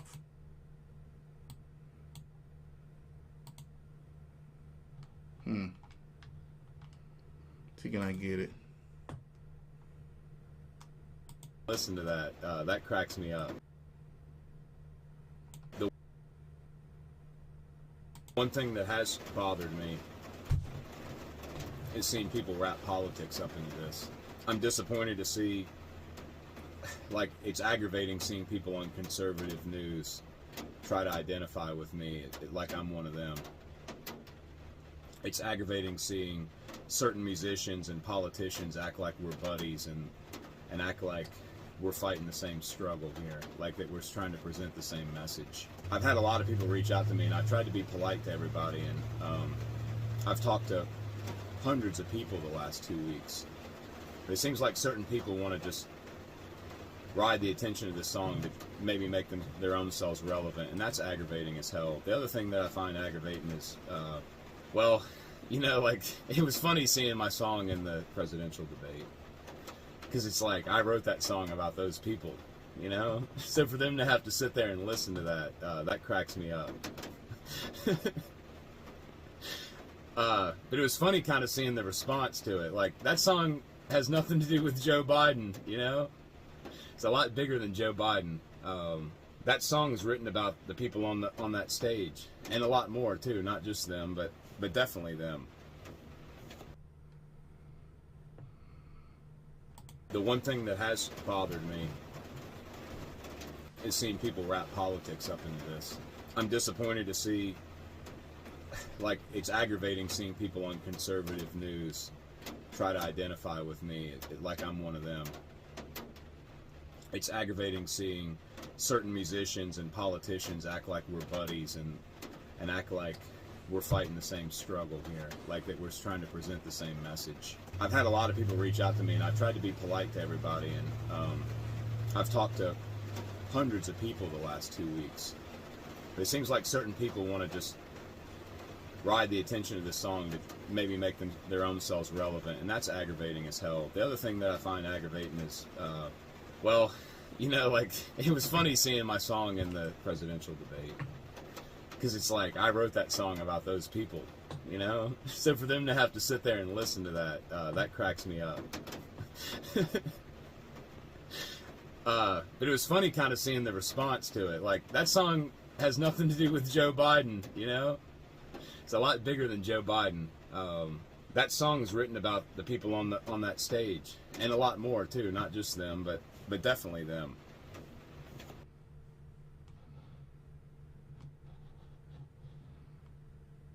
The one thing that has bothered me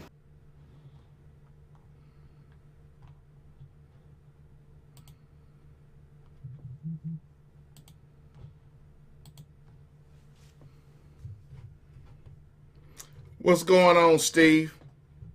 No, something, Mr. Jamal. How you doing up there in North Carolina? Man, Steve, I'm doing good. I just played that song from that guy who made Rich Men over Richland. And Rich Men north of Richland? Uh-huh.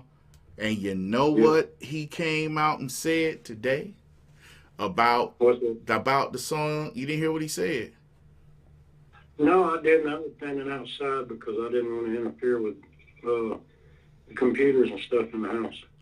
Oh, he ain't make that song for conservatives. Matter of fact, he's mad that they even associate that song with conservatives. Well, look, you could have made it for conservatives and then turn around and say, "Oh no, I'm getting too much backlash." You know what? I don't know, Steve. The way Mr. Simpson, the way he was saying that, the way he was doing that, that's not someone who was intimidated. That's how he really feels. He actually said that he made the song. He made the song. Let me play it again so you can hear it. Can you? I don't know. Can you hear it? I can. I'm disappointed to see. I'll re-listen like, to your show tonight, later on tonight. Okay. But what you want to talk about, Steve? I don't know. What do you think about what Krispy Kreme, the king of cholesterol, had to say on stage the other night? It sounded like the stuff that he was going to say, the same thing that made him take out. He tried to take out Vivek Ramaswamy. That was his goal, Vivek Ramaswamy and Ron DeSantis. But Ron DeSantis moved out the way. Ron DeSantis had that old slow rope of dope. He threw them punches, and Ron DeSantis went shoo, shoo, shoo, and ducked between them. And Vivek Ramaswamy, he shot him at Vivek, and Vivek shot him with a two-piece. Bloop, bloop. Vivek went bloop. It wasn't hard to miss him. I mean, come on. This is a man that shut down a bridge because he was mad. He shut down a beach so that his family could be on the beach. And I'm going to play that too. I'm going to play that video tonight. Literally overlooking the fact that his voters wanted to use that beach. I mean, you know. Yep. But, I mean, come on. This man sells Crisco for a living anyway. And that's, that joke came away of Mr. Longgate. We can give him credit for that one. Okay. But, yeah, you know, I'm sitting there watching. I love Trump's photo. I love it. I love it I too. love that look. And I mean, he just, you know, he had that I'm not intimidated look on his face, no matter what the left wants to say. You know, he was not smirking. He just had that look on his face like, just keep it up. He's serious. Donald Trump is scary because Donald Trump looks focused. He looks focused. Focused to win and get you. That Harrison Floyd, I caught part of that. That Harrison Floyd, that is about as dirty as you could do it, man. Yes, it is. That's dirty. You have a right to, you know, she's pretty much telling him, well, if you can't afford an attorney and you don't qualify for one, you're just pretty much on your own. Uh-huh, and that's against the Sixth Amendment. But I want to thank you for calling in, Steve. Yes, sir. I just thought I'd give you a quick one tonight. Well, thank you, Mr. Simpson. You have a blessed day. I hope your children are still doing good. I hope your wife's doing good. I'm about to run up there right now and check up on her, see how she doing. I'm about to run up the stairs and check up on her, and I'm going to play a video and then come back down. All right. Really quick, you did get to see the message, the partial conversation with me and Vernon? I believe so. Okay. Whenever he gets back from Sydney, we're going to try to set up a night that he wants to stay up late. Okay. And we get him on the phone with you. All right, Steve. Thanks for the call. All right, bud. All right, I got to run upstairs and check on my daughter. Here y'all go. Made China back up? No, not that's my man. That is he knows the world system better than any of those guys. We need this country saved. It needs to be saved right now, as everyone knows. Everyone can see, even though some won't admit it. It's going down and fast. So he has 4 years of proof that he can turn it around, and I believe he will. So my support for him is unwavering. Y'all see it, man.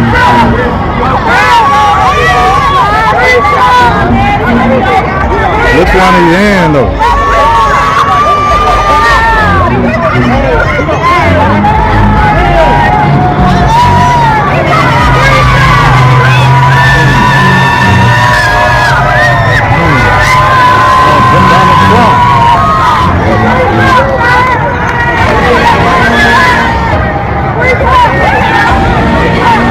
Talking about they got everybody.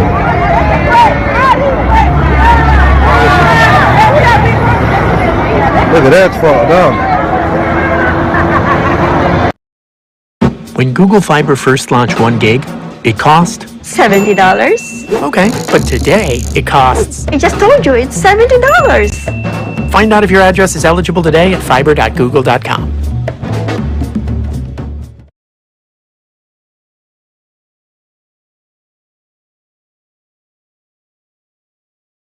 You see this black box right here? Well, I'm going to show you something right now. Some people are concerned that they might have to go for a long period of time without power or electricity. That's why 4Patriots is blowing up with tons of requests for our biggest, most valuable survival tool ever, the Patriot Power Generator. And I should mention that when you get one of these personal power plants, you also get a free solar panel to charge it. 3 days worth of survival food, free shipping, and a bunch of other free gifts that I'll list out in a little bit. By the way, this generator can power your fridge if you wanted to. It can also power your CPAP machines, heaters, coolers, laptops, TVs, anything else that you'd like to plug in to one of the 8 powerful outlets on the Patriot Power Generator. We're doing everything we can to make sure you get as much power as possible with everything going on right now. That's why now, for a limited time, and I cannot stress this enough, while supplies last, you can get a silent, fumeless generator. Again, this generator needs absolutely no fuel or gas to run it. And it can run safely anywhere, even in your bedroom. Forget about shipping costs, it's on the house. Free shipping on your Patriot Power Generator with tons of cool bonuses.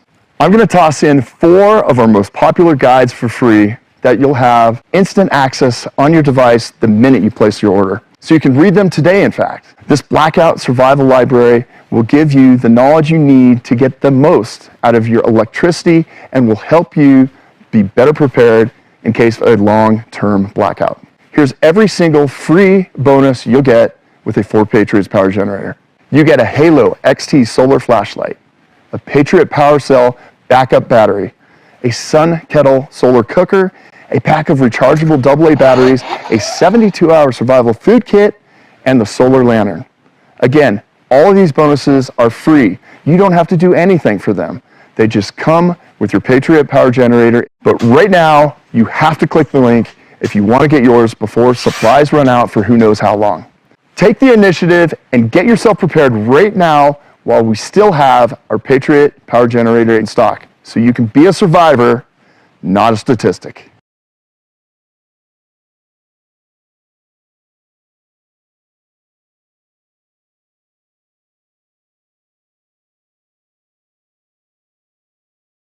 All right, guys, so Donald J. Trump has decided to return to X, formerly known as Twitter, after being arrested last night in Fulton County in Atlanta, and we now have his mugshot, okay, the most seen mugshot in the world, okay. This mugshot apparently has 134 million views, and yeah, I think dignified, the rich white guy in Manhattan that absolutely hated and despised me, that hated and despised my cousins, my friends, everyone we knew, that called us wilding just because we were in the park. And still people who looked like them put him in rap songs. It was an indignity to me that something I loved, a culture I loved. United States of America. The photo taken tonight at the Fulton County Jail. Good evening, everyone. I'm Greg Court. And I'm Shannon Royster. It is the first mugshot of a former president ever taken. You can see it now over my shoulder. Former President Trump and 18 co-defendants are criminally charged for their alleged efforts to overturn the 2020 election. A number of them surrendering. Today, Trump, his former White House Chief of Staff Mark Meadows, and Harrison Floyd, a leader of the organization Black Voices for Trump, were all booked into the Fulton County Jail. This indictment is a travesty. It's an attack on not just me, not just President Trump, not just people in this indictment, some of whom I don't even know. This is an attack on the American people. If they can do this to me, they can do this to you. It has been a wild 2 days outside of the Fulton County Jail. And yesterday, Donald Trump's lawyer, Rudy Giuliani, turned himself in. We turn now to WJCL 22 News' Olivia Wilde. She's been there since yesterday. It has been packed out there as well as passionate at times. Greg, that's absolutely right. I want to mention for the first time in 2 days, the police presence here outside the Fulton County Jail has finally diminished. I'll step to the side so you can take a look. There is just a single sheriff's car outside the jail here. You are seeing people able to pull up right to the jail, unlike they have the last 2 days. You can see these barricades still do remain, but the ones that stretched all the way down the street have been taken down. Let's get into some video that we took today. All day there were people on both sides here, those who support the former president and those protesting him. We saw many people dressed up waiting for Trump to turn himself in, and at one point a Trump supporter ran in the road with a giant Trump flag. Now just after 6 o'clock tonight, U.S. Georgia Republican Congresswoman Marjorie Taylor Greene showed up to the Fulton County Jail to show her support for the former president. Here is what she had to say to a flock of reporters. The reason why I'm here is because this is my home state. I was born and raised in the state of Georgia, and I'm here as a Georgian. I'm also here as a member of Congress. We're going to be standing up against the weaponized government. Now, before MTG's arrival, we spoke with some of the demonstrators here today. Donald Trump represents you, me, and everybody. What they do here is use the justice as a weapon, as a political weapon. This is the only reason. And if we let this happen today, America's gone. Donald Trump is the next cult leader of the century. And for all those who believe that. Does anybody notice the rat in the background? Is anybody noticing there's a huge rat in the background? Am I the only one to think this guy should take notice of that huge rat behind him saying, a rat, Republicans against Trump? Am I the only one who thinks they got need to look behind himself? Am I the only one? Yeah, and this fool in a prisoner's outfit.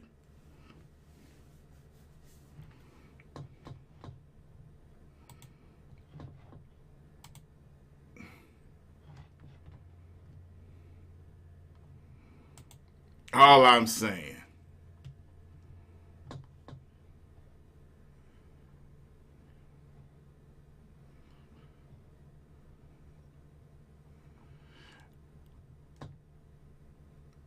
The video froze up, Dale, because I had to take off and come back in.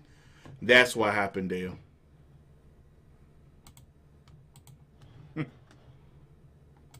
Trump won, I have Kool-Aid here for them. And I tell America, don't drink the Kool-Aid because they believe in the lie. Enough is enough. Let's call a spade a spade.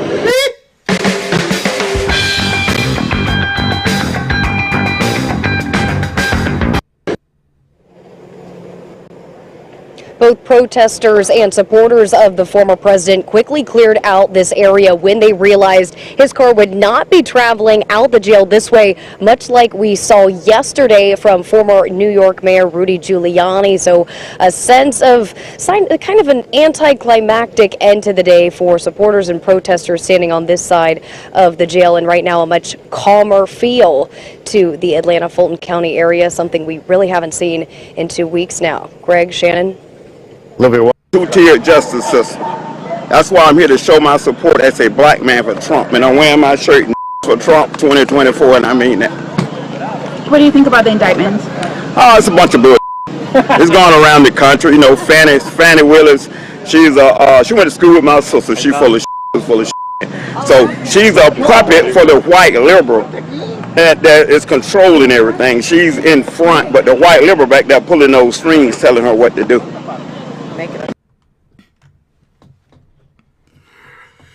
Woo, woo. This man just sat there and said she went to school with my sister. I know she full of it.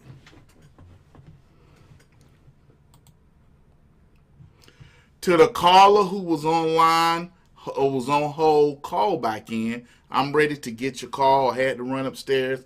I'm still running back and forth checking on everybody, y'all. She's doing good. She's doing good. Looks like she's doing pretty good. So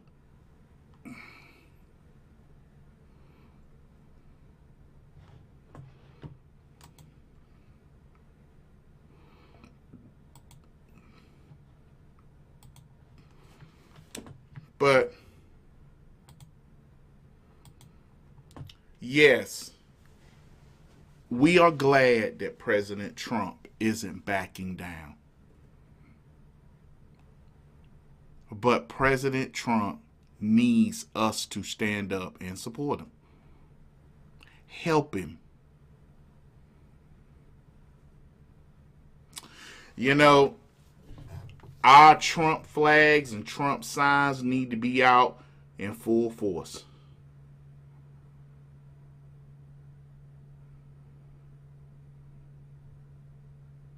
They need to be out in full force.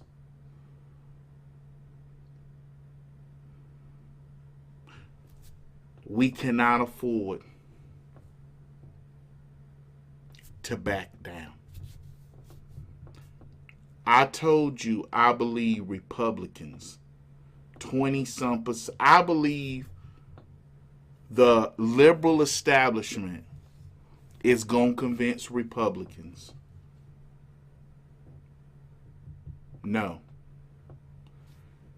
If Donald Trump loses, it's going to be because of the 20% of the Republican Party that says they can't vote for him regardless.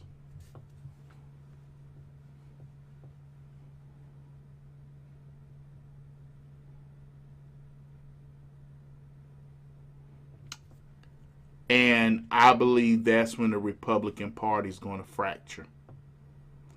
Because if they do that to us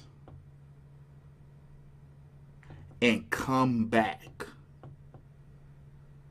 in 2 years telling us Donald Trump time is over, it's time to move forward, I'm not voting for any Republican candidate in 2026. I will openly do videos if I'm alive talking. I'm not, nope, voting ain't worth it. Nope, don't vote for him. Because what they're going to do, they're going to threaten us and tell us we're about to lose this country all because of one man, while they threw away the country all for one man. And this is the thing that really gets my goat and anger.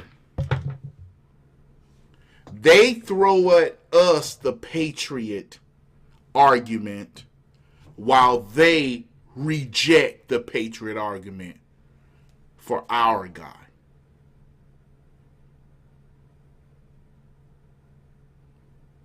I'm serious, y'all. I'm dead serious. If they pull that crap on us, and the Republicans, those quote unquote establishment Republicans, don't turn out and support President Trump, I'm not going to vote for them establishment guys. No. They can tell me how much. If you don't vote, the Democrats gonna. I'm tired of them throwing that argument at us. Is anyone else sick and tired of hearing that argument? If you don't vote, it's gonna be the end. I'm sick and tired of hearing that argument.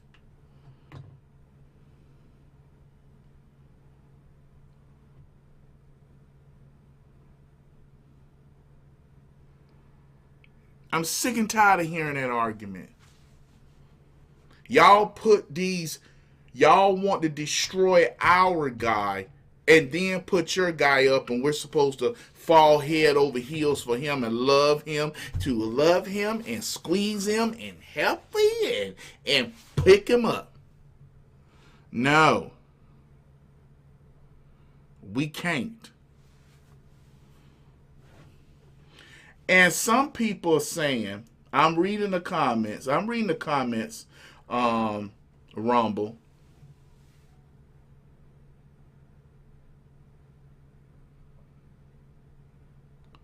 I'm seeing the comments.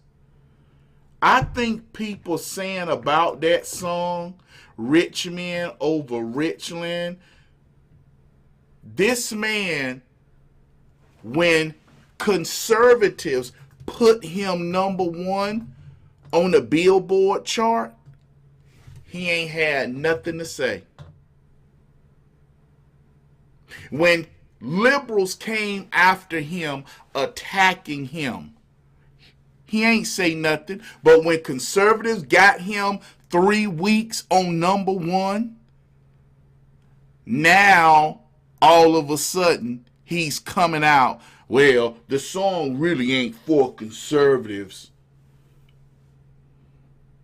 I don't know why the right wing associating themselves with this song. Whoa, you weren't saying that a few weeks ago. You weren't saying that when Democrats came up and was trying to get your song thrown off iTunes.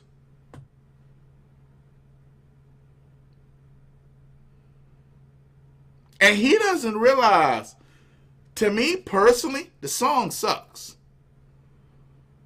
You ain't never hear me talking about some singing it. So, matter of fact, y'all notice I ain't played it up here.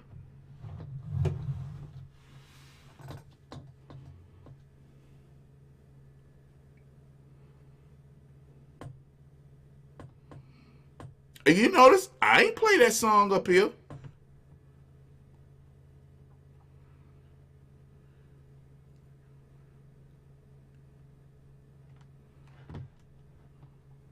You know what? I'm going to do that. I'm going to do something like that about when people come on my property. I'm going to do stuff like that. But I'm going to put a rat trap out there.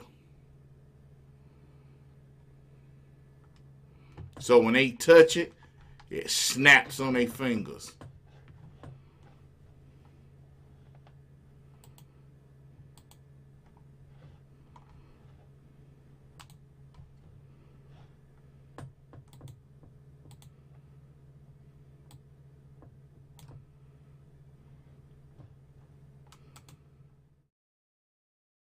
The one thing that has bothered me is seeing people wrap politics up into this.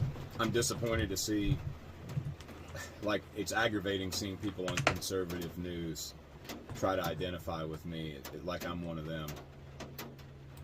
It's aggravating seeing certain musicians and politicians act like we're buddies and act like we're fighting the same struggle here, like that we're trying to present the same message. I've had a lot of people reach out to me, and I've tried to be polite to everybody, and I've talked to hundreds of people the last 2 weeks.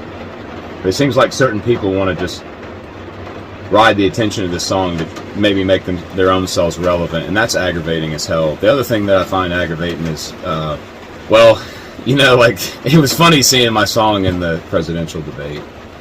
Because it's like, I wrote that song about those people, you know? So for them to have to sit there and listen to that, that cracks me up. But it was funny kind of seeing the response to it. Like, that song has nothing to do with Joe Biden, you know? It's a lot bigger than Joe Biden. That song is written about the people on that stage. And a lot more, too. Not just them, but definitely them.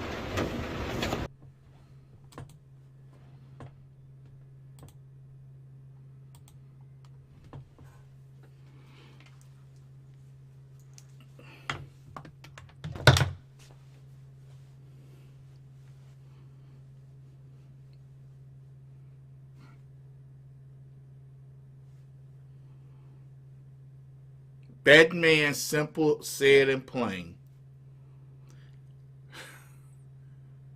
He had every chance and opportunity to say something.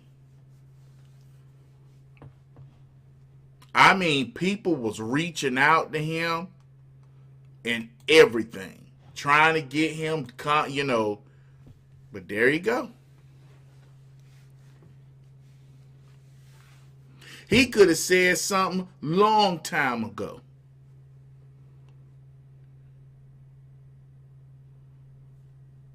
Thank you.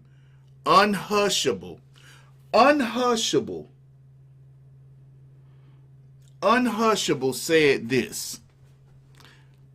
He's annoying. Who did he write the song about if it wasn't politics? That's a good comment, Unhushable. If it wasn't about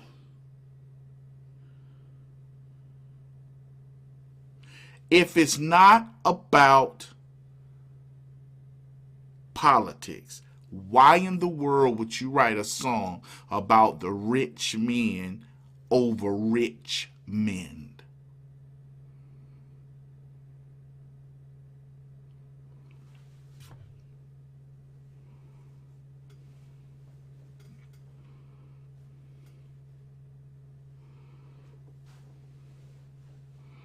But once again, somebody come out with a song that we think we can associate with our movement. We think we can associate with us, and we fall head over heels.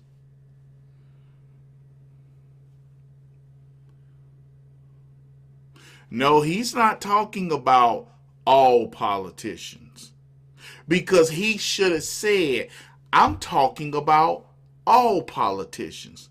He specifically said, I'm talking about those men on the stage now.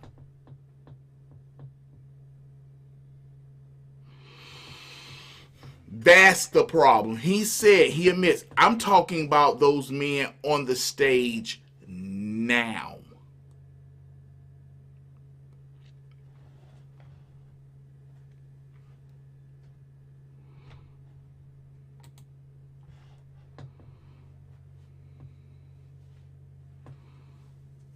You know what? I'm not going to do the MP tonight. Rapper 10,000, I'm not. And people can try to twist that what he said. He literally told you what he thought. He made it plain and clear. I hate these conservative right-wing media associating my song with this. I've had artists and people reach out to me. Conservative artists reached out to him to get him contracts to come sing, create a new song. Matter of fact, when he created a new song, conservatives flocked to it. Hey, he got a new song out.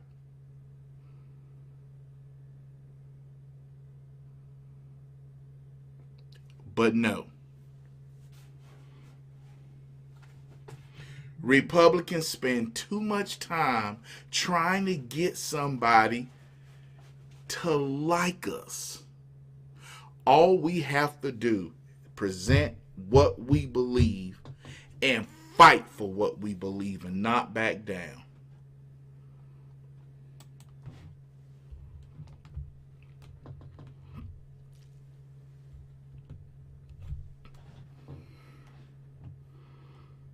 Let's see who's up here. All right, there you go, Pamela. There you go. Hold up. Let me get her first, Robert. Let me get her first because she was on hold along. Thank you, Miss Pamela, for calling back. How are you doing tonight? I'm doing fantastic, and I hope you're doing well. Miss Pamela, Okay, please so- forgive me for missing your call. I had to run upstairs. Let me get her first, Robert. Let me get her first because she was on hold along. Thank you, Miss Pamela. Can you turn me off in the background, Miss Pamela? I'm doing fantastic, and I hope you're doing well. Hello? Yes, ma'am. Okay, I'm sorry, Jamal. That's okay, Miss I Pamela. was watching you on my little computer. Okay, so the reason I called in is about the all of Anthony, okay? And this is the very first time I heard the song. If I listen to the lyrics right, and I've heard it enough times where I think I understand it, I never saw that song, never heard that song as political. Okay. I think we all took it politically, okay, and we just ran with it.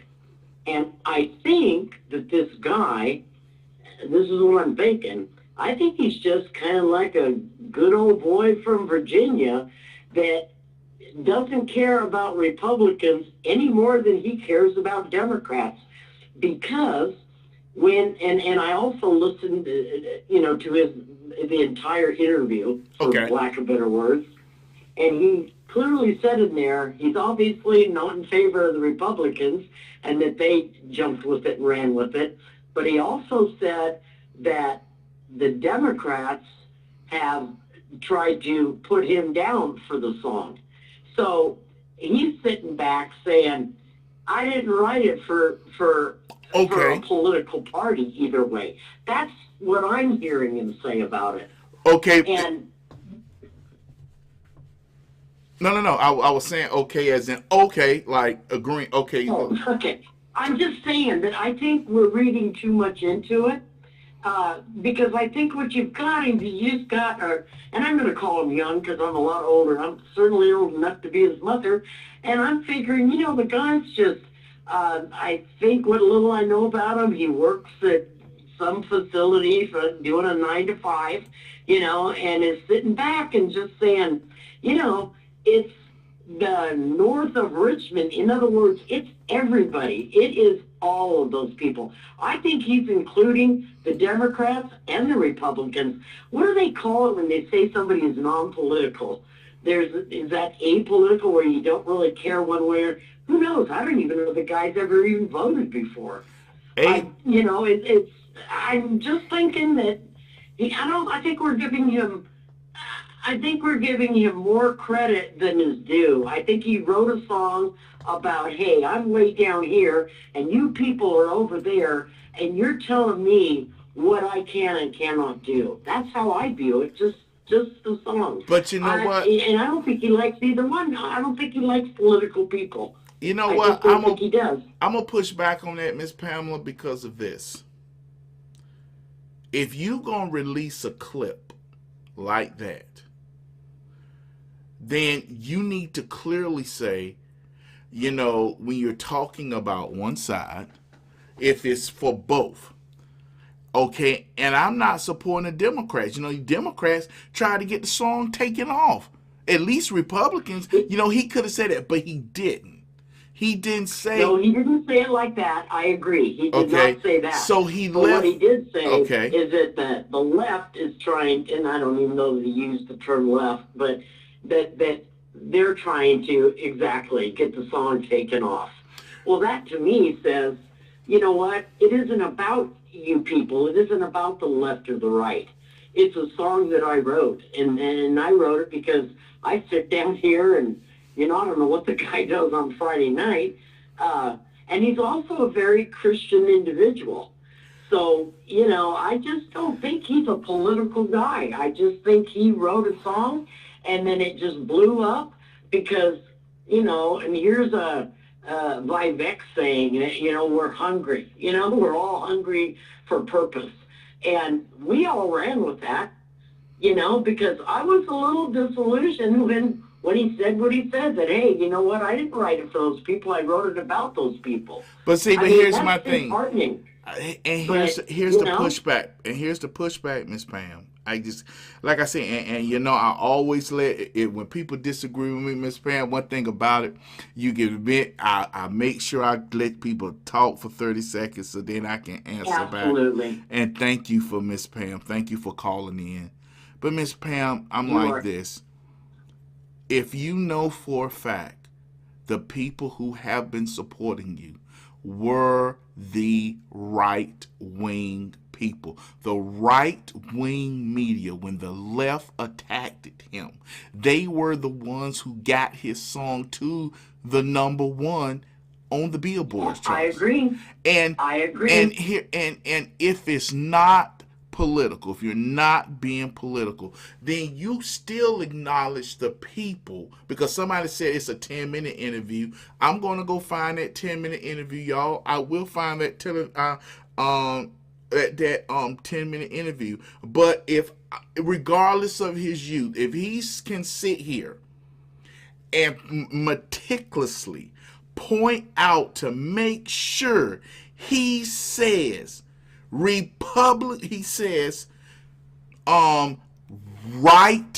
wing. That word right wing. Only people use that terminology to describe us is liberals.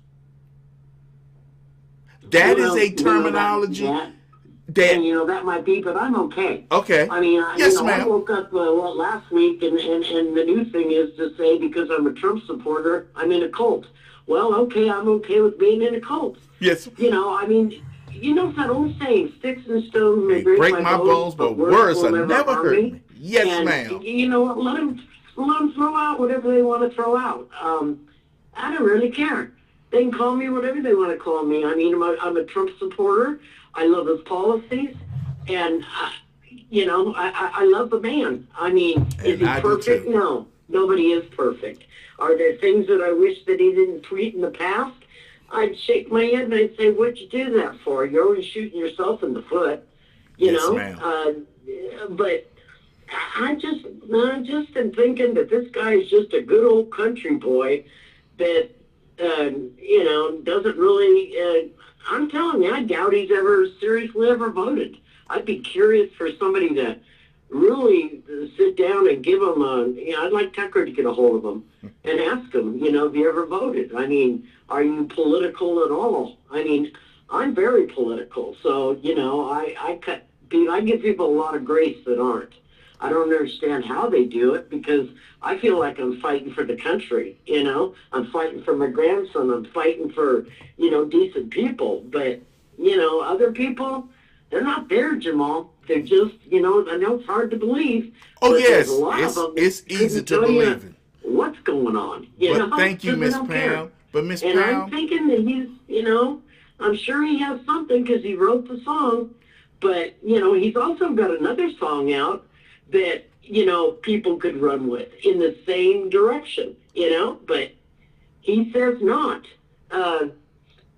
I guess time will tell, but yeah, he sure didn't do himself any favors by saying what he said because, you don't want to, you don't want to rock the boat. I mean, it's already just such a mess right now. well, Miss Pam, I want to thank you for. Rock the boat? Well, I want to thank you for calling in, Miss Pam, and thank you for the exchange. Thank you, Miss Pam. Okay, and I just love your show, Jamal. Well, God bless you. Yes, ma'am. Please, all right. Please. God bless you. Bye bye.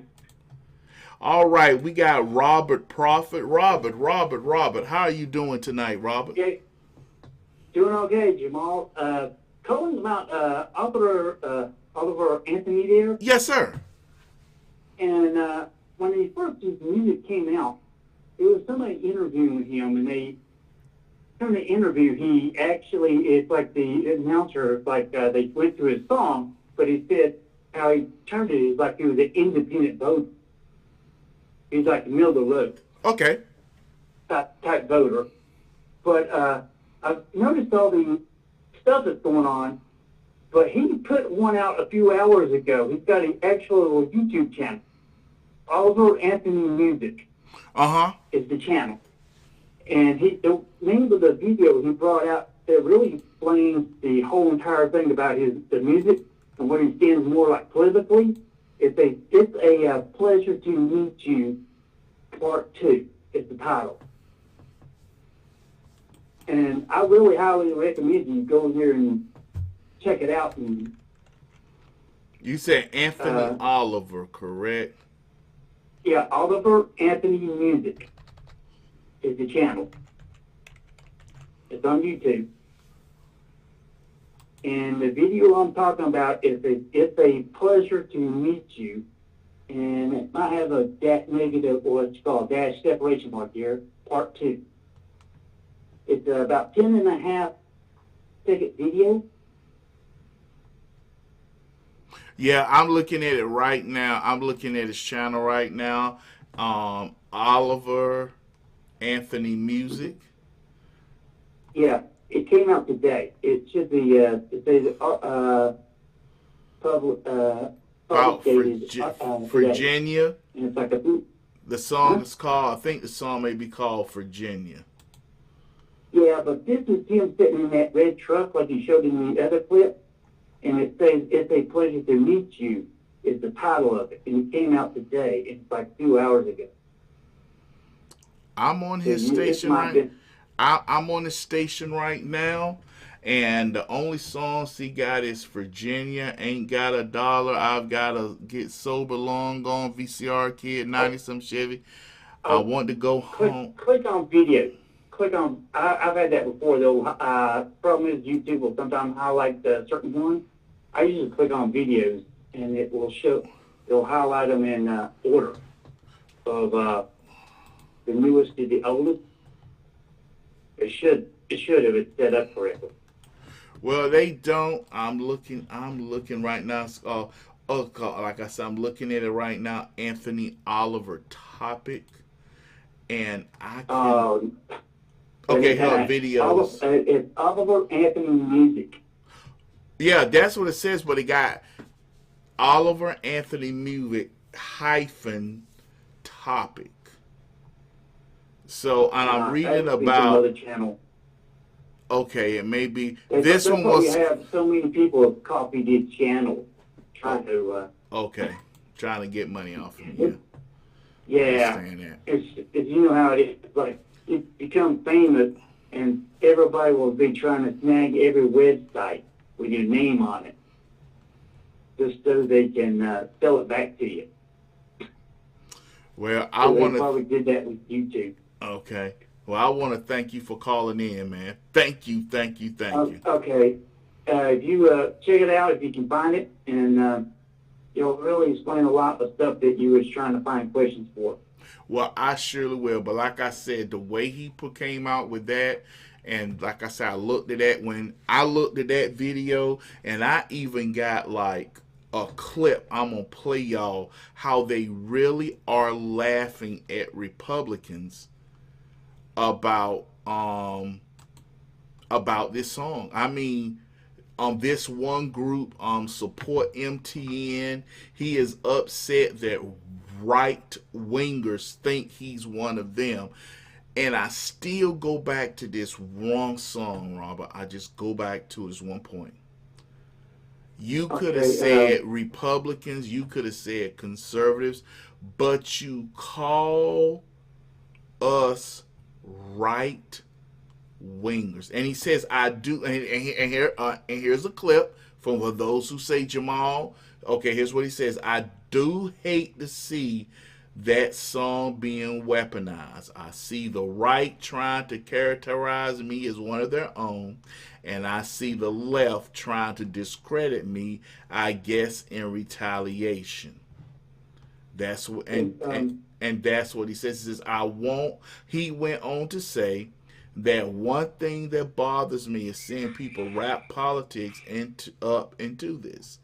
It's aggravating seeing people on conservative news try to identify me like I'm one of them. It's aggravating seeing certain musicians and politicians acting like we're buddies and acting like we're fighting the same struggle here, like we're trying to present the same message. Anthony went on to say, it is funny seeing that my song at a Republican presidential debate, because it's like I wrote the song about those people. It was funny to see the response to it. The song has nothing to do with Joe Biden. The song has nothing to do with Joe Biden. And that song was written about people on that stage and a lot more too. Not just them, but definitely them. When you say the way the nation is right now, how poor this nation is, and broke we are, this song isn't about Joe Biden. It's nowhere about Joe Biden. Then who else are you? How can you say it's not about Joe? See, it's little things like that, Robert. But like I said, one thing about it, you always know y'all can call in and say, Jamal, we disagree. But that's my argument. Yeah, I put in the comments the link to it. Mm-hmm. In the Grumbles comment, and then the chat thing. Oh, you're Ninja 1969. Yeah. Okay. I got you. So I put the title of it in there. Plus, there's a link down below on the chat. 10 minutes and 31 seconds. Yeah, and I couldn't get the. It wouldn't let me do editing on the comment side, but I put just the link on the comment side. So you can catch that later on if you need to. And I will. Do it Sunday or something like that if you want to show it. But see, my thing is this, and this is just how I feel about it.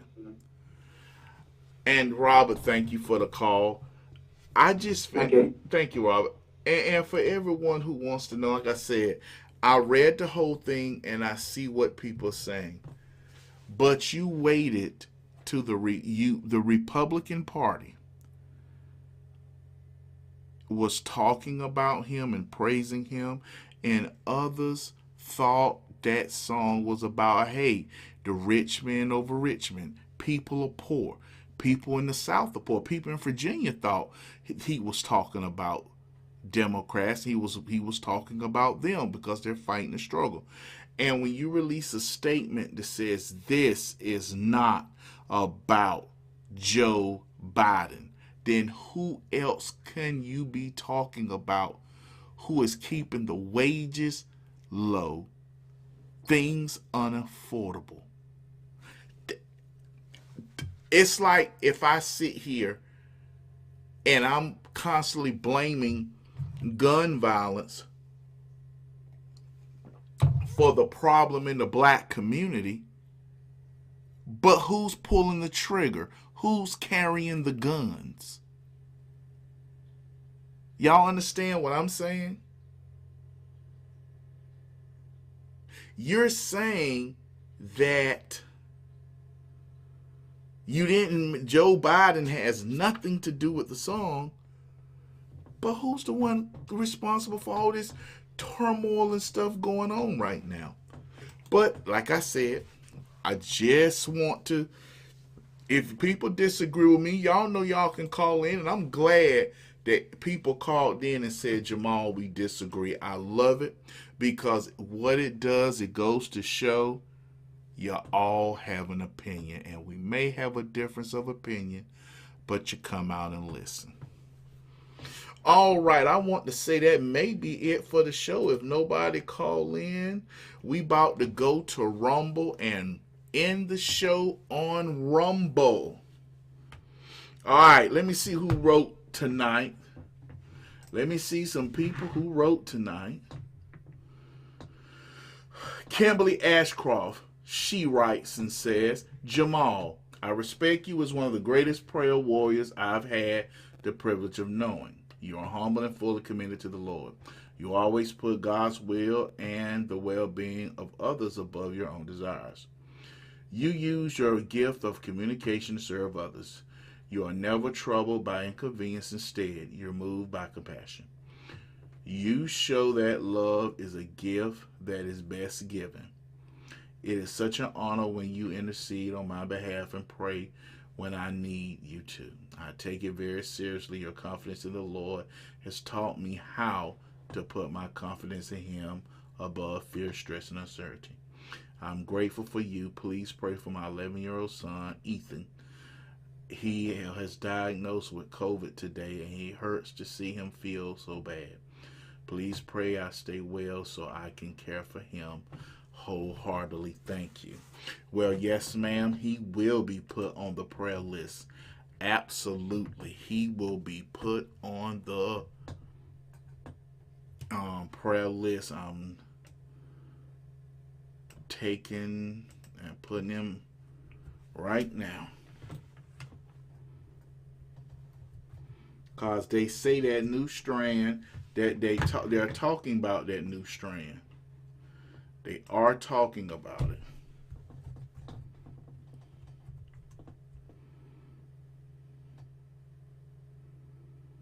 They are talking about that new strand.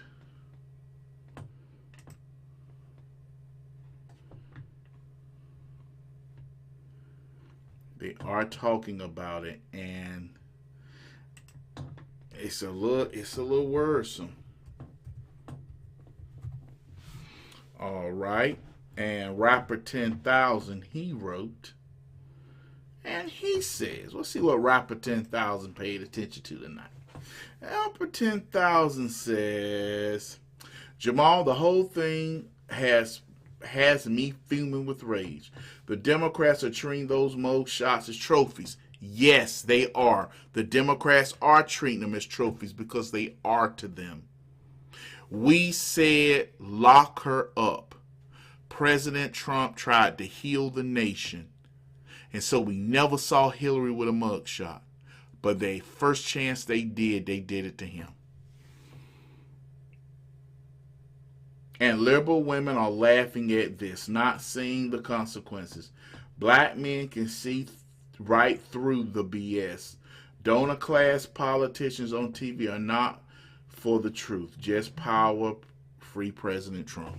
That is so true. Let me see anybody else. And I do believe that's it. All right. Ooh, my bad. That flip didn't go right. I was supposed to catch it and flip it. Yeah, but I'm in this little small closet. I'm literally in a closet.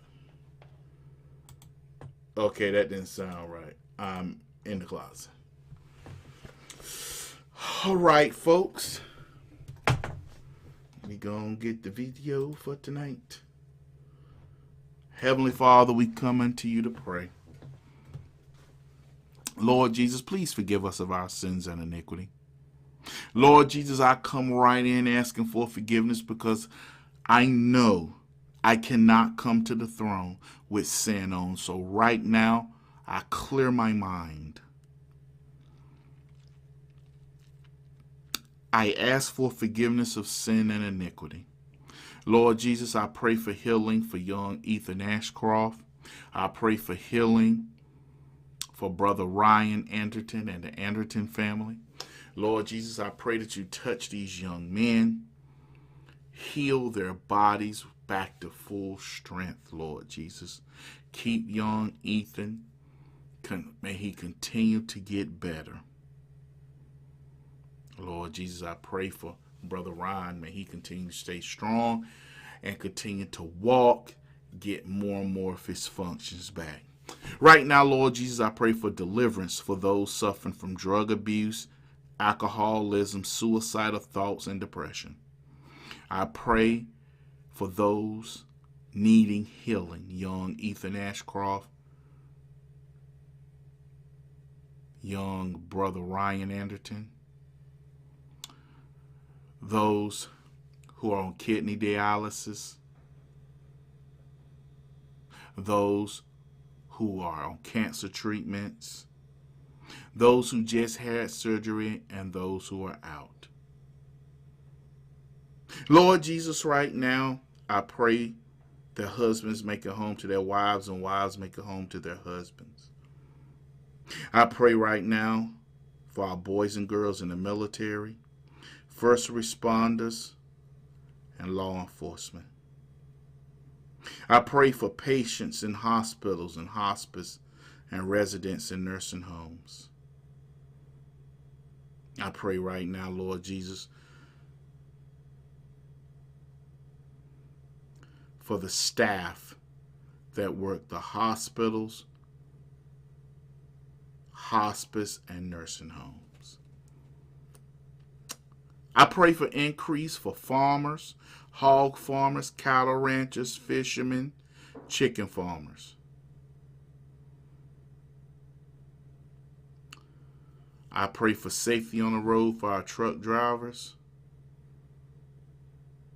And I pray for safe rails for our train conductors and train engineers. It is in our Lord and Savior, Jesus Christ, for he is truly God Almighty. Let everyone say, amen. All right, you all, let's go on head to Rumble. It is time to head to Rumble. I'm going to have the phone lines open for a little bit. Probably do a half a video. I want to show this from Vivek Ramaswamy and how he took on CNN. He took on CNN and he wasn't backing down. So let's head over there.